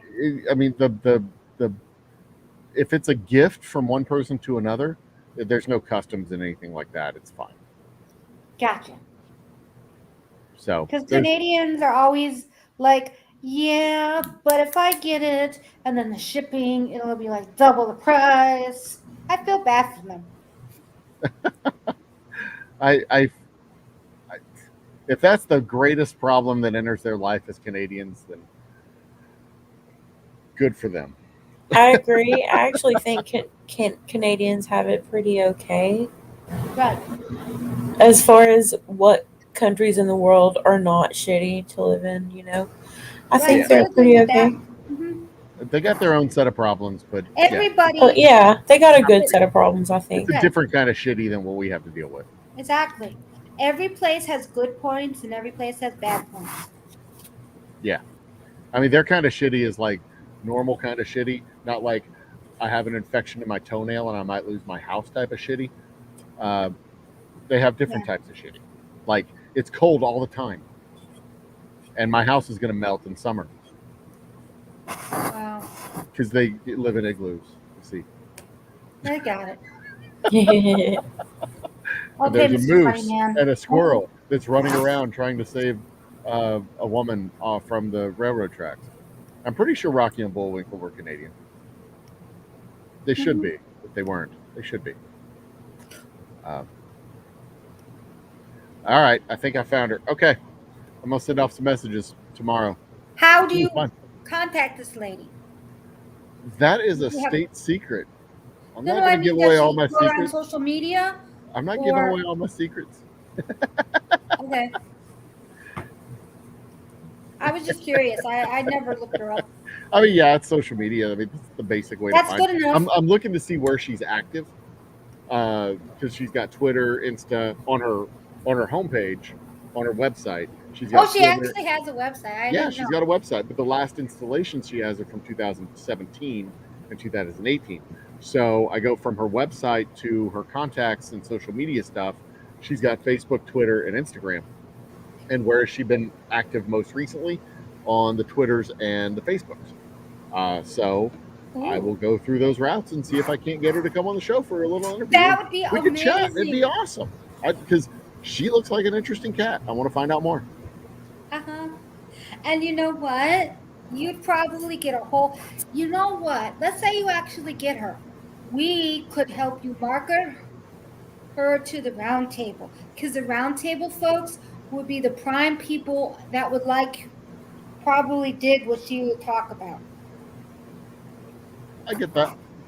because they like that kind of stuff over I mean, at the round table. it'll be a fascinating show without question. It's just a question of whether or not anybody watches it. I would. But that's how all my shows are. All my shows are fascinating. It's just a question of if anybody Because watches. I'm curious about the so-called natural dye. Oh, yeah. cycle. And I would be curious what if she would ever do it again, because I remember reading, like, I think she got negative press for it as well, and I wonder if that stopped her from doing anything else. I mean, it's entirely possible. And what is this lady's name again? Casey Jenkins. Okay. Casey Jenkins.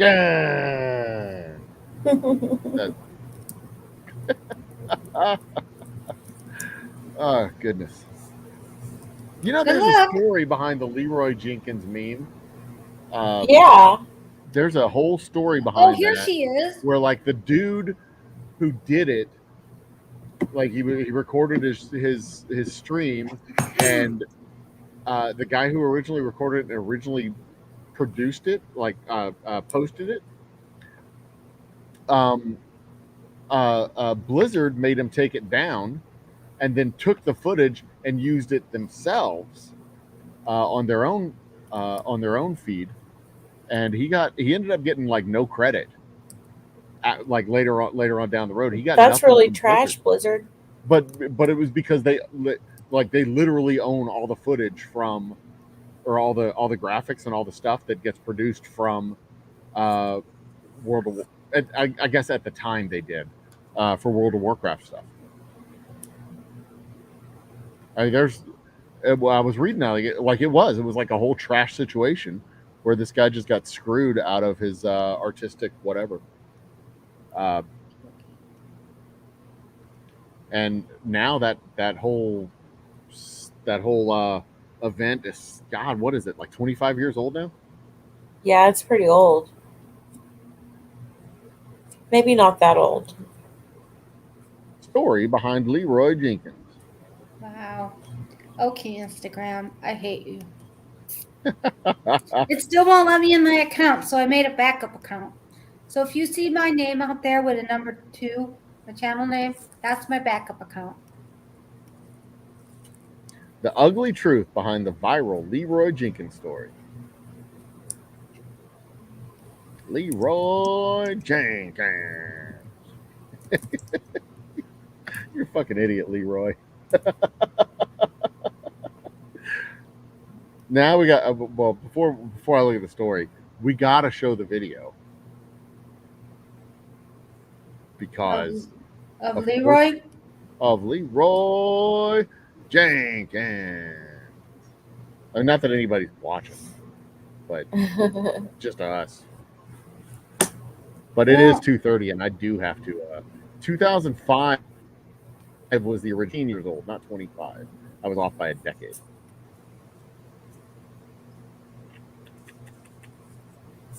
So wow. Come on, YouTube, wake up. All right. Nothing's loading fast enough. I can't do anything. Ladies, I've got to go to bed. I've got to drive home, and I've got to go to bed. So I'm going to wrap it up.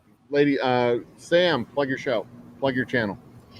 Go check out Twisted Art Lady. We do fun things, and I have some stuff coming up. Twisted Art Lady. Yes, go check out her channel. YouTube.com/C/Twisted Art Lady. Got that right? I think I got that right. Yeah. I think it sounds right. And Moose Gal. Yes. Your channel. Plug it. Moose Gal's Corner. So far, I make videos on nature. I do ASMR videos, and I show the beauty of Illinois nature. And eventually, I want to do crafting vlogs and maybe an interview show. And some vagina knitting, right? Exactly. That'll be fun. And it is youtube.com/C/Moose Gal with 3 O's. Mm-hmm. There you go. Go find her. Find her, people. Not that anybody's watching, but you know. And you know, I'm the old humble guy. We make whiskey. See? We make whiskey. It's delicious, it's nutritious, and it'll make you a better dancer.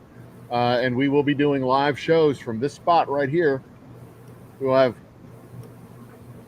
from that spot, we will have bands and interesting people and doing stuff. Actually, we'll probably be over there with the interesting people, but the bands will be over here.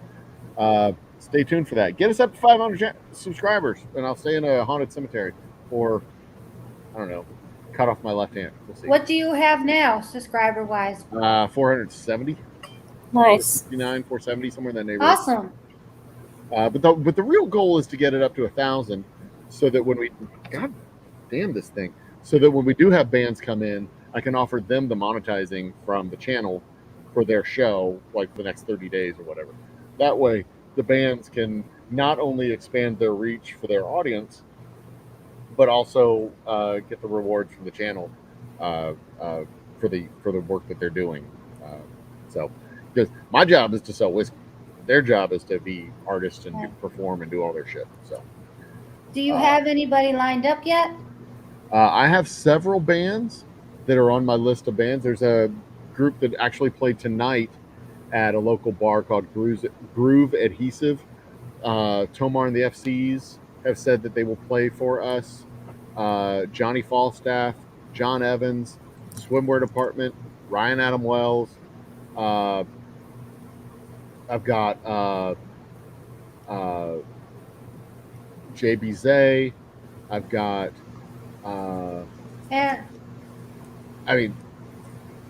and I've got I've got another booker that has contacted me about a couple of groups from out of town that are going to come into town, and you know, I'm not going to be on their schedule for the end of this year, but for next year they've got a whole other group of folks. The Chad Cook Band, which is another local band,